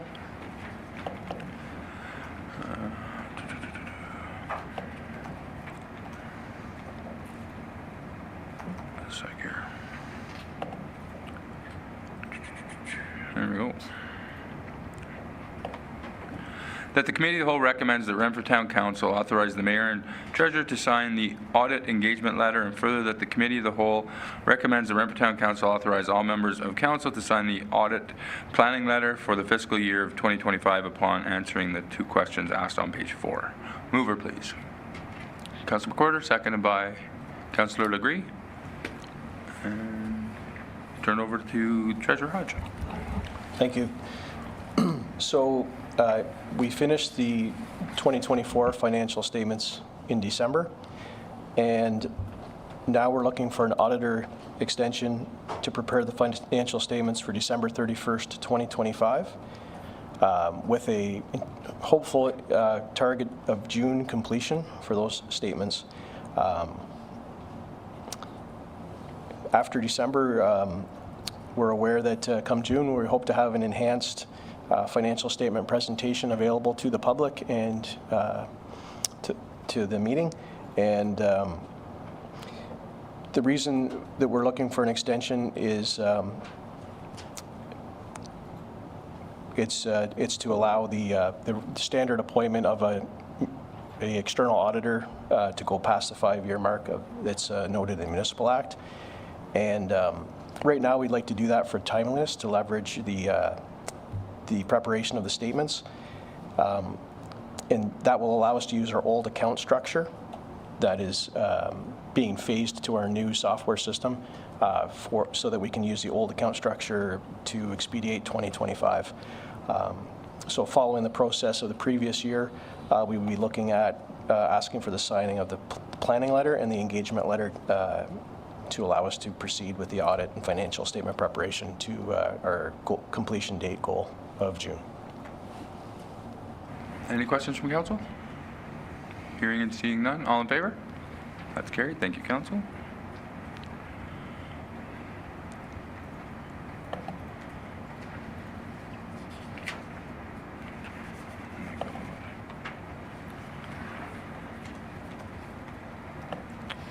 The next one is that the Committee of the Whole recommends that Renfrew Town Council follow the water and wastewater rate study prepared March 3rd, 2021 by Watson Associate Economics Limited and adopt a 2026 water and wastewater rate bylaw on February 24th, 2026. Mover, please. Councilor McDonald, second by Councilor Legree. And I'll turn it over to the Treasurer. Thank you. So this report is specifically about the water and wastewater rates for 2026. We've also included the rates chart here in this report to show the increase from 2025 to 2026 for usage and the percentage increases for the bi-monthly billing and consumption. As the recommendation said, we'd like to follow the water and wastewater rate study that Watson Associates economists prepared and adopt those 2026 water and wastewater rates in the bylaw this evening. And the reason for that is the January and February billing period will be billed beginning in March, and the bylaw tonight would update the rates for 2026 for it to be used for that billing that's upcoming at the beginning of March. Councilor Andrew Dick. Thank you, Mayor Sidney. And through you, I would like to go with option 2, continue to use 2025 water and wastewater rates for 2026. Okay. That's just my thoughts, so I will not vote in favor of the recommendation tonight. Thank you. Councilor McWhorter. Through you, Mayor, thank you. For the Treasurer, 2020, have you factored into your rates going forward the fact that in 2027 there's a debenture for in wastewater that will be coming off, and the reason I'm asking, I kind of look at this going forward. I know you plan out your rates based each year on going forward. I kind of look at this as if you pay on a car for 5 years, the car's paid off, you don't continue to pay on it. Are you factoring in that debenture coming off into your rates as we go forward, as you set these rates based on survey. Treasurer? So when we have the wastewater financial plan prepared by Watson and Associates economists, they prepared that plan for a 10-year period, and that 10-year period takes into account all the different operating and capital costs associated with the wastewater system. So even when you have different loans or things that are coming off the books that are paid in full, they've accounted for that over all those years. As an overall approach, and that's why they have the rate structure designed so the increase can then be averaged for a predictable increase across each year-to-year change. So it's not an abrupt increase. An example would be you wouldn't want a tax levy that one year goes up 0% and another year goes up 10% and another year goes up 5%. You would rather see a smoothing effect of, like, say, 3, 3, and 3. And that's what they've worked to accomplish with the rate structure for the water and wastewater plan. That's a long-term plan for the 10-year period. So any loans that are being paid or paid off are factored in to accomplish that. Councillor Spolsky? Thank you, through you, Mayor. I give our treasurers a heads up and a little break.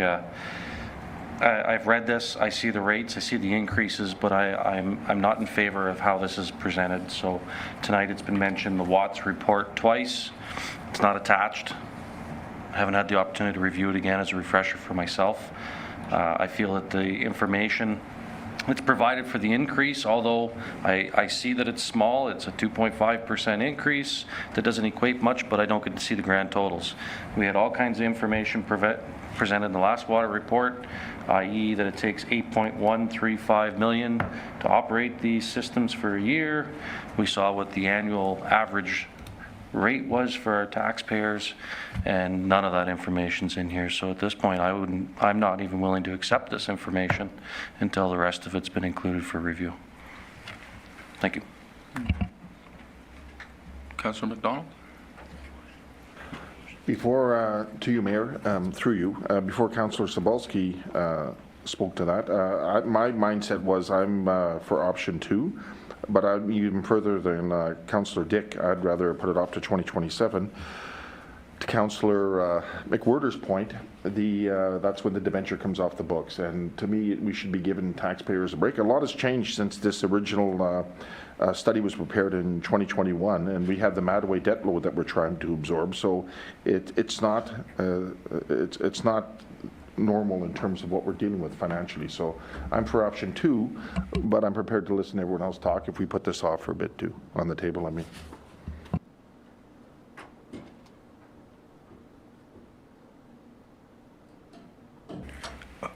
Any other questions? Councillor Andrew Dick? So it's looking like we're going to vote on this, so I'm going to just make another comment. Like, our taxpayers are like, they're our sponsors.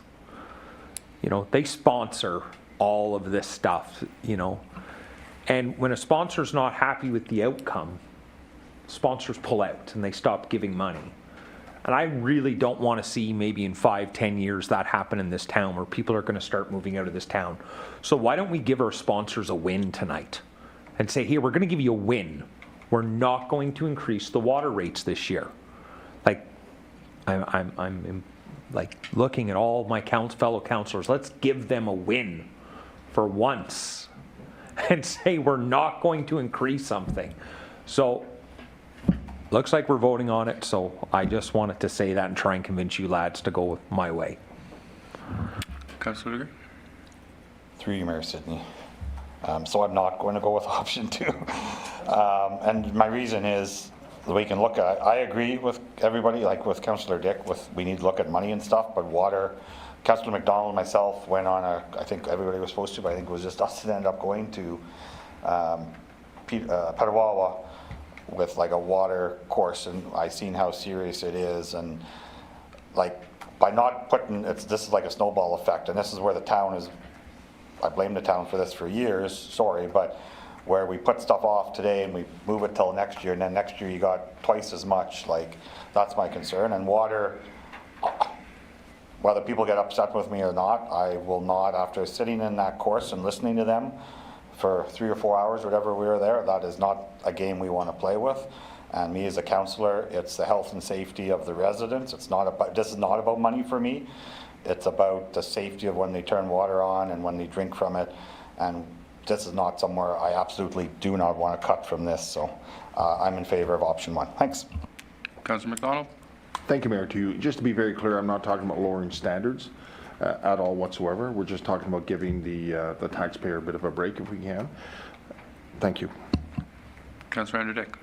Thank you, Mayor Sidney, through you, and I agree. That's why we pay Aqua a lot of money to make sure our water's safe. Again, let's just give our sponsors a win for once. Like, one time. Like, let's give them a win. So, record a vote on this, please, Mayor Sidney. Review? Thank you. So I went in 2014, 2018, and 2022, so I share your concern. What really will alarm me was the fact that they kept stressing you could be sued personally for it. So only if the system fails. But my question is, if we follow with the idea of freezing the rates this year, what is the impact in 2027? Like what would the rate increase be in 2027? Should we freeze it this year? Because it does have to be made up at some point. That's what the financial plan calls for, is it has to balance out. It's either, you know, if you hold back on the rate increase, you can take some of that, maybe bump up by taking it out of the water and wastewater reserves, but then that limits your ability to do any construction and capital improvements. So I'm curious what the impact would be should we freeze the rates. I'm not opposed to it, but I want to make sure I make an informed decision. Thanks. Councillor McWhorter? Thank you, Chair. I'm just wondering if we could defer this and come back with a report on that very option. What the impact would be, should we keep the rates at, where they are today, or if that's going to, what it's going to cause on the end. I think that's a great point. I think we should defer it. Okay. Review? Just to be, is there any urgency to this? Because I agree with the idea of putting it off for 2 more weeks. Just want to make sure there's no urgency that has to be passed by tomorrow to go on the tax bills or something. Just wanted to check. Treasurer? So the water billing for January, February was being prepared at the beginning of March with the new rates. The new rates were used in the water and sewer budget that went through Budget Committee and Council. So that is the revenue in the budget that's been deemed for 2026. So by not increasing the rates, you would expect a shortfall to budget at the end of the year. I don't have that number right in front of me. If I can get it, but I just don't have it this very second. Do the motion for that, if defer. Defer. Second. Review? Any questions about deferring it? All in favor? Okay, we deferred it. Moving on to Fire and Emergency Protective Services.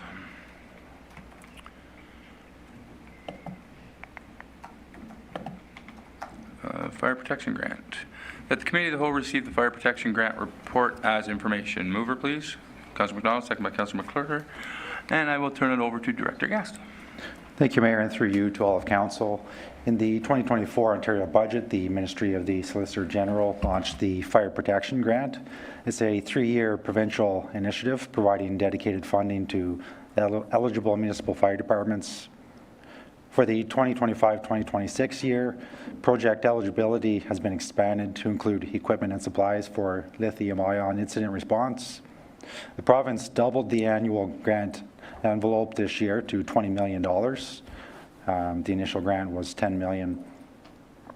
The Renfrew Fire Department's 2025-2026 grant allocation, totaling $19,326, supports 2 complementary and aligned initiatives. The first being a self-contained turnout gear drying rack.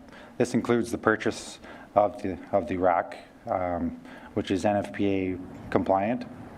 There are some key benefits to this, which include a reduction in firefighter cancer risk, as well as the extension of gear life, as well as maintenance, performance, and personal protective equipment. The second initiative would be electrical vehicle and lithium-ion firefighting equipment.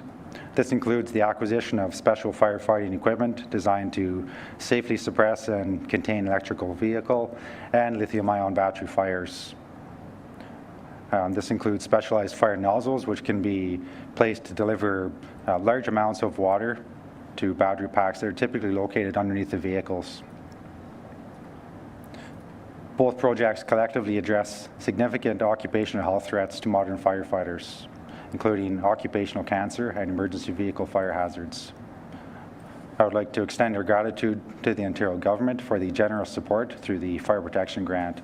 This funding represents a significant investment in the health, safety, and well-being of our firefighters.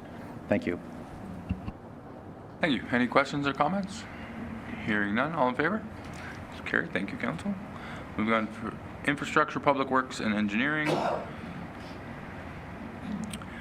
That the Committee of the Whole receive the Pothole Prevention and Repair Program report as information. Mover, please. Councillor McDonald, second by Councillor Legree, and I'll turn it over to Director Bishop.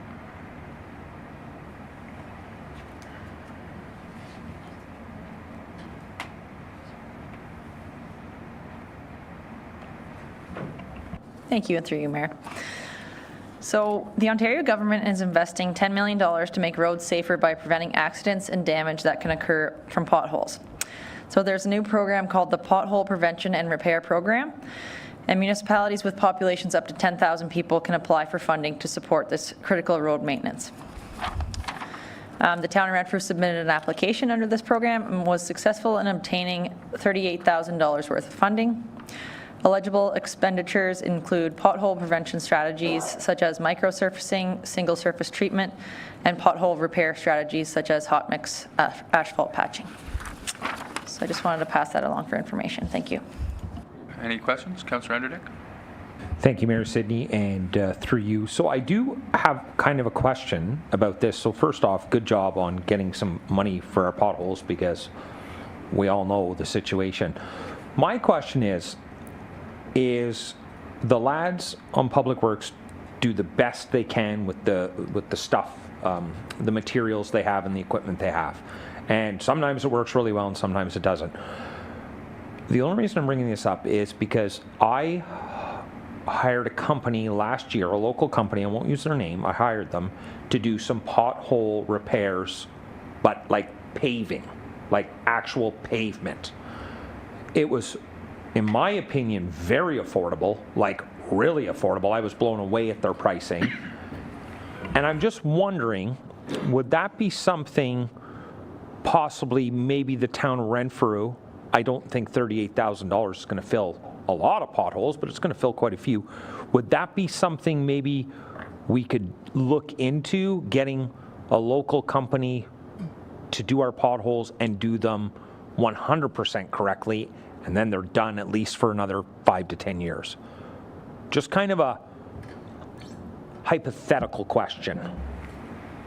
Director Bishop? Thanks, and through you, Mayor. So depending on where the pothole is and how big it is, typically that road is not in very good condition. So there could be other factors that would create more potholes or cause that pothole fill the hot mix or the asphalt itself to not hold. But it's something we can look into. And certain areas of town that we know that there's no reconstruction coming up or any minor rehabilitation, we can look into those roads for solutions like that for sure. Any other questions? Councillor Sobolski.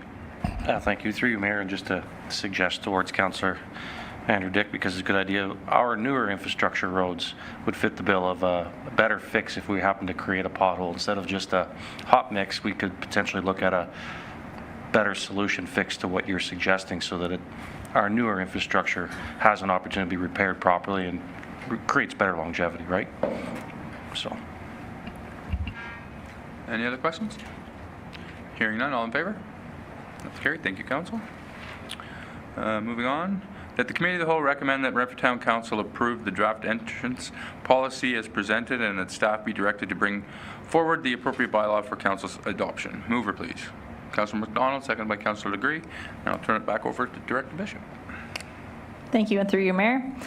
This proposed entrance policy is brought forward to regulate the construction and alteration of any entranceways to town roads. The town currently issues entrance permits to property owners requesting to install or modify any entrances, and these have historically been reviewed on a case-by-case basis. This policy has been developed to establish clear standards, approval procedures, and define responsibilities for property owners requesting to add or modify an entrance to their property. Adoption of the policy would establish consistent standards for entrances within the town of Renfrew.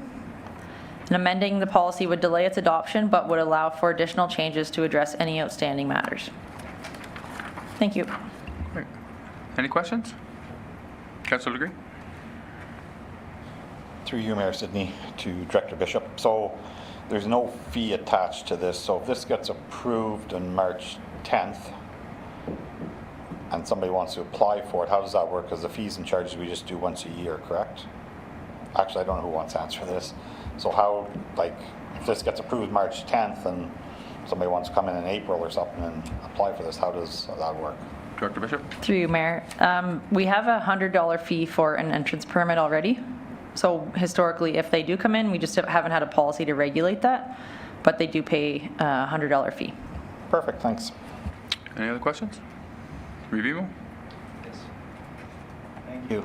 On page 6, the bottom, it says curb and or head walls. No curb or head wall shall extend. All curbs and head walls are constructed at the sole expense and risk of the applicant. Can you explain to me what the risk might be? Through you, Mayor. So in the case of an entrance, this could be in where there's a larger ditch or something like that. And in town, it's kind of hard to picture because some of these things aren't going to occur very often, but it kind of relates to our ditch filling policy and how that might be in certain areas of town. But that would be kind of where there might be potential for a drop in elevation. So that would be the risk there. Thank you. I couldn't reconcile that. Any other questions? Hearing none, all in favor? That's carried. Thank you, Council. Moving on to Legislative Services. Corporate website policy. That the Committee of the Whole recommends that the Renfrew Town Council approve the new corporate website policy and that staff be directed to bring forward the appropriate bylaw for Council's adoption. Mover, please. Councillor Legree, second by Councillor McDonald, and I'll now turn it over to Coordinator McMahon. Thank you, and through you, Mr. Mayor. So in front of you, you will see an existing website policy. This is not a new policy for us here at the town.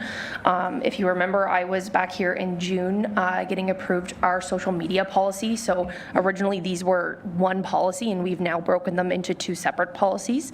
So not a lot of new content, but I will highlight some of the new upgrades to this policy. Of course, we've had a new website and also our app now since the website since the policy was updated last time. So we've incorporated some aspects of that in here as well. Also with a focus on AODA compliance around our accessibility. So we have included that in here as well. And then we've included a little bit of information for some emergency coverage for communication with departments. As historically we've only had perhaps one individual in charge of that, and we're running into issues where, communication had to go out and there was, somebody on holidays and nobody to do that. So we've updated the policy to include some backup for that as well. And I think those are the main changes identified in the policy, and certainly happy to take any questions should council have them. Any questions?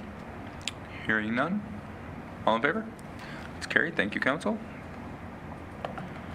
Moving on to E.8. That Renfrew Town Council rise from the Committee of the Whole. Mover, please.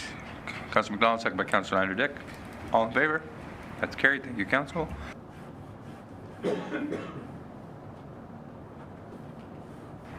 Economic Development Advisory Committee minutes. Councillor Sapolsky. Yeah, thank you. Through you, Mayor.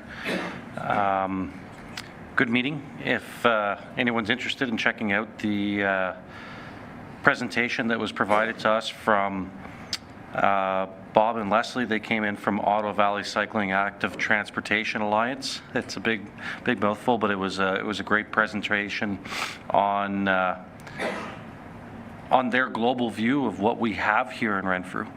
And we talked about items that we need to work on, items that we have, and the benefits of Renfrew, and how to really help our trail networks grow. Bob has rode everywhere in the world on every continent except for Antarctica and Iceland, I believe, are the two that he mentioned. I could get that wrong, but he's a global cyclist, and he said the amenities with trail access that Renfrew has for cycling and four-wheelers and so on and so forth is second to none in the world. There's no other place in the world that he's cycled that offers the loops, the routes, and the opportunities that Renfrew does. So it was a really encouraging presentation. Revimo did a presentation, also spoke to trails. I have it here. I'm sorry, Reeve, I'm not seeing it, but also it looks like we missed an opportunity. We did have a motion that came out of the, is it here now? Okay. So there's a motion. Perfect. So there's a motion coming from here, so I'll be quiet. Thank you. So as Councillor Zabolski said, yes, there is a motion.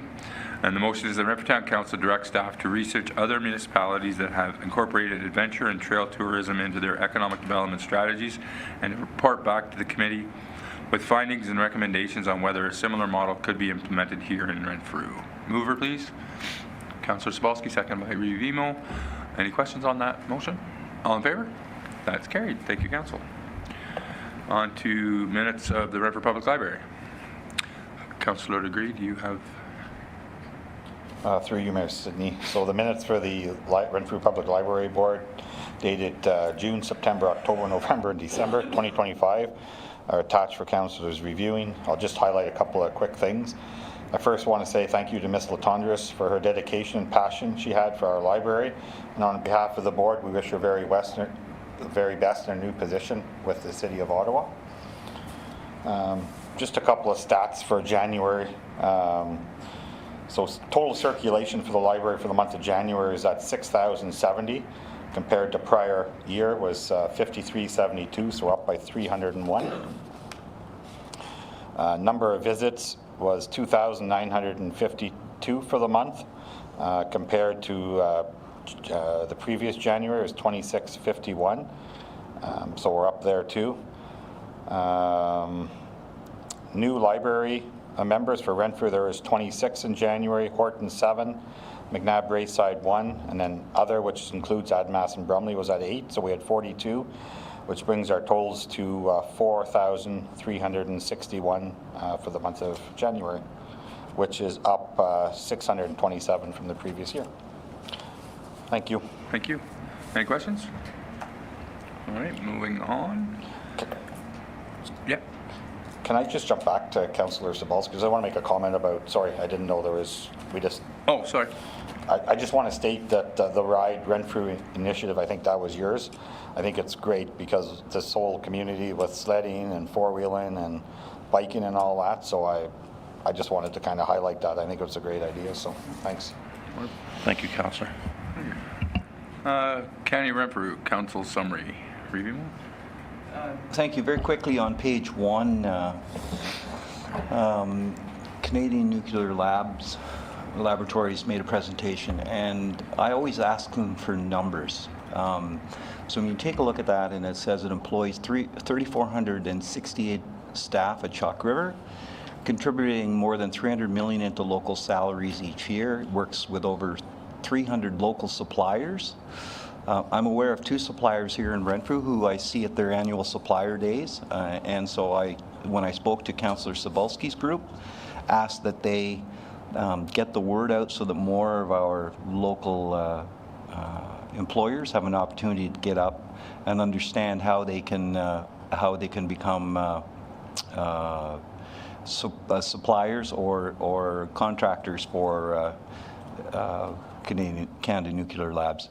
So it represents about $75 million in regional spending, and they go on to talk about 125 student placements and more than 300 to community initiatives each year. More important, I think, than that is that they are one of the leaders for a new a new isotope for medical imaging, and so they're very excited about it, and they're going to be speaking more about it, and I'll bring that information to you. I can't remember the name of it, and I don't want to even try to talk about it. They're also continuing to build the capacity to support the existing CANDU reactors, and then also the ability to retrofit or refurbish them. They're going to be the leader on that.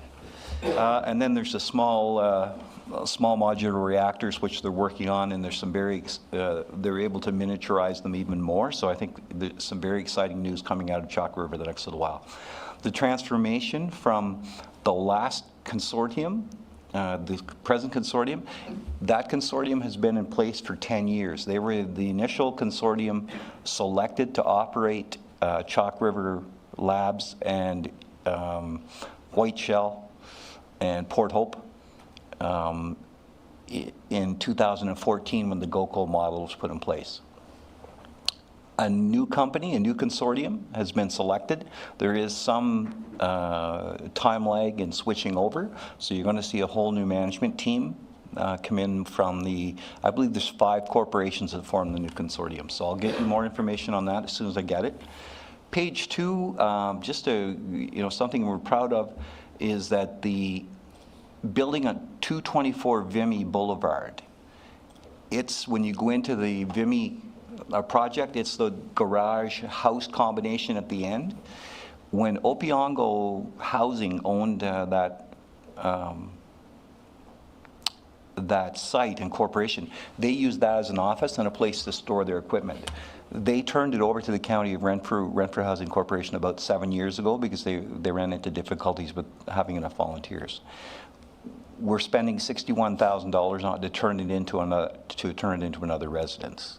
So that will this year bring 4 online because there's the three units over on Francis. It'll be opening as soon as the snow goes away. And I think that's everything I can let you know at this point. Yes, that's everything except the budget. There was a budget meeting held, 2 days of it. Or sorry, 1 day. There was several days of preparing for it, and the levy increase was 6.68, and we worked to protect our core services, and we had significant infrastructure and service demands. And some of the service demands are a direct result of an aging population. Approximately 30% of our population by the year 2030 will be over 60 years of age, and as we know, as people get past 60, they tend to make a greater drawdown on the services, medical and health services, and that's what I can report to you at this point. Thank you. Any questions for the brief? Hearing none. Moving on to items for consideration, and we do have one. That Council of the Town of Renfrew express its support for the Renature Foundation's Growing Renfrew County Catholic District School Board schoolyard canopies and with Renature Initiative and its associated funding application to the Federation of Canada Municipalities Growing Canada's Community Canopies Program, and further the Council directs staff to communicate this support to the Renature Foundation and to the Renfrew County Catholic District School Board. So mover, please. Councillor Gree, seconded by Councillor Recorder. Any discussion on this? All in favor? That's carried. Thank you, Council. H1 through 6 is just information. If there's anybody that would like to ask a question, or Councillor Recorder. Through you, Mayor, I was wondering if we could do a letter of support for H2, which also corresponds with the H6. As a retirement, you guys all know I'm driving a school bus. If you read the statistics on this, 30,000 times a day people pass buses with their signal lights on. And personal experience, believe it or not, it happens here in the town of Renfrew on the side streets even. I've had it happen to me. I'd like to send a letter of support asking for this.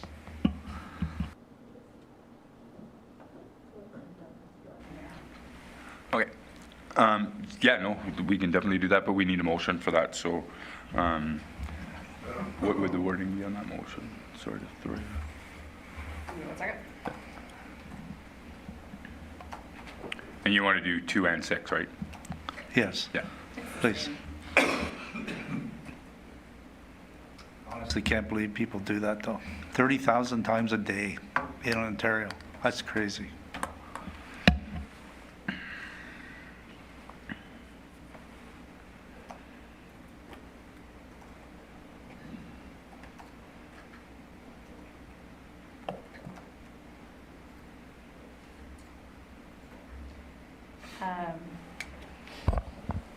Through you, Mayor. So that the letter, the motion would be that Renfrew Town Council direct the mayor to issue a letter of support in regards to supporting school bus safety and the stop arm camera system. Moved by Councillor McWhorter. I'll move. Yep. Second by Revimo. Any questions on those? All in favor? That's carried. Thank you, Council. Moving on to confirmation of minutes. That Renfrew Town Council confirm the minutes of the regular meeting of Council dated February 10th, 2026. Mover, please. Councillor McWhorter, seconded by Revimo. All in favor of the minutes? Oh, sorry. Through you, Mayor Sidney, just to Clerk Garrett, I just don't know if Councillor McWhorter can do that because he was absent. That's correct. Thank you. So I'll do it. Sorry, can we try that one more time? So mover. So mover, Councillor Gray, seconded by Revimo. All in favor? Carried. All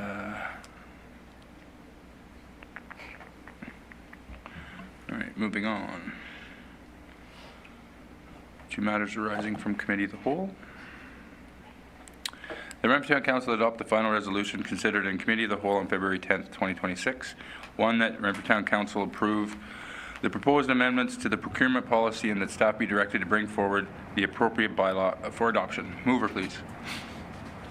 Councillor Legris, seconded by Councillor McDonald. Any questions on this? All in favor? That's carried. Matters arising directly. That Renfrew Town Council adopt the final resolution considered in Committee of the Whole on February 24th, 2026. Mover, please. Oh, wait. What?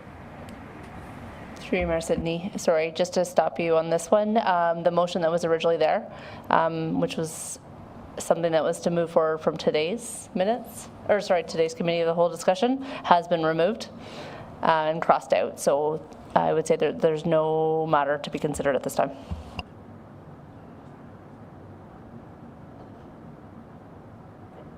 All right, moving on to bylaw. That the bylaws listed on the agenda for February 24th, 2026 be read a first, second, and third time and passed. 2026-12 procurement policy. Mover, please. Revimo, second by Councillor Degree. Any questions? All in favor? That's carried. Thank you, Council.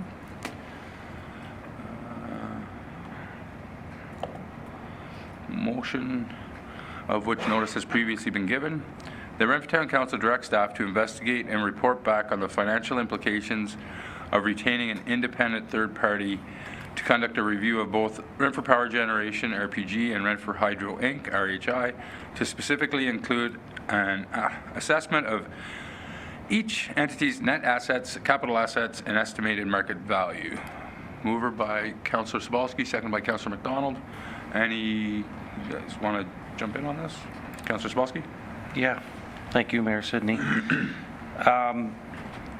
Just a little bit of background. These are 2 wonderful assets the town of Renfrew has.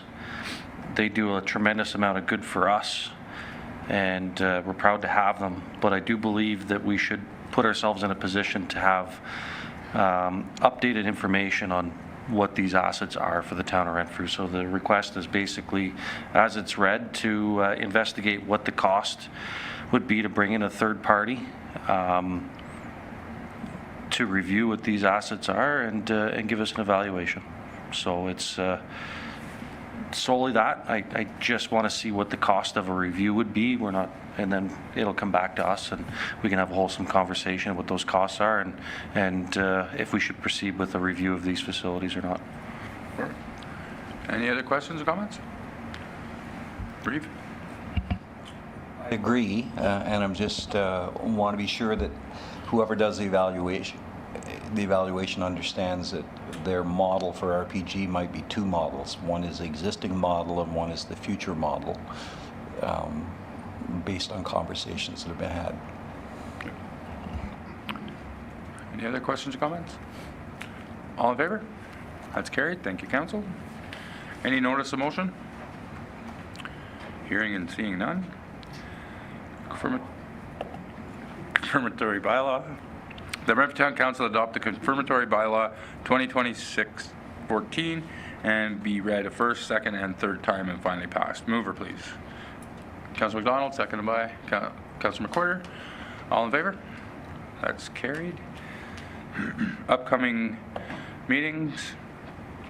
Economic Development Advisory Committee, March 10th, 2026 at 10. Regular council meeting, March 10th, 2026 at 5:30 p.m. And before we adjourn, I just do want to say that we wish Kelly Latondras all the best in her new endeavors. She worked hard for the town for the last 10 years, wearing many hats, right from Chief Librarian to CEO of the library to Director to Acting CAO. And she's definitely made the library and our programming excel. So we wish her all the best and thank her for everything that she has done. And we are now adjourned at 7:58. Thank you, council.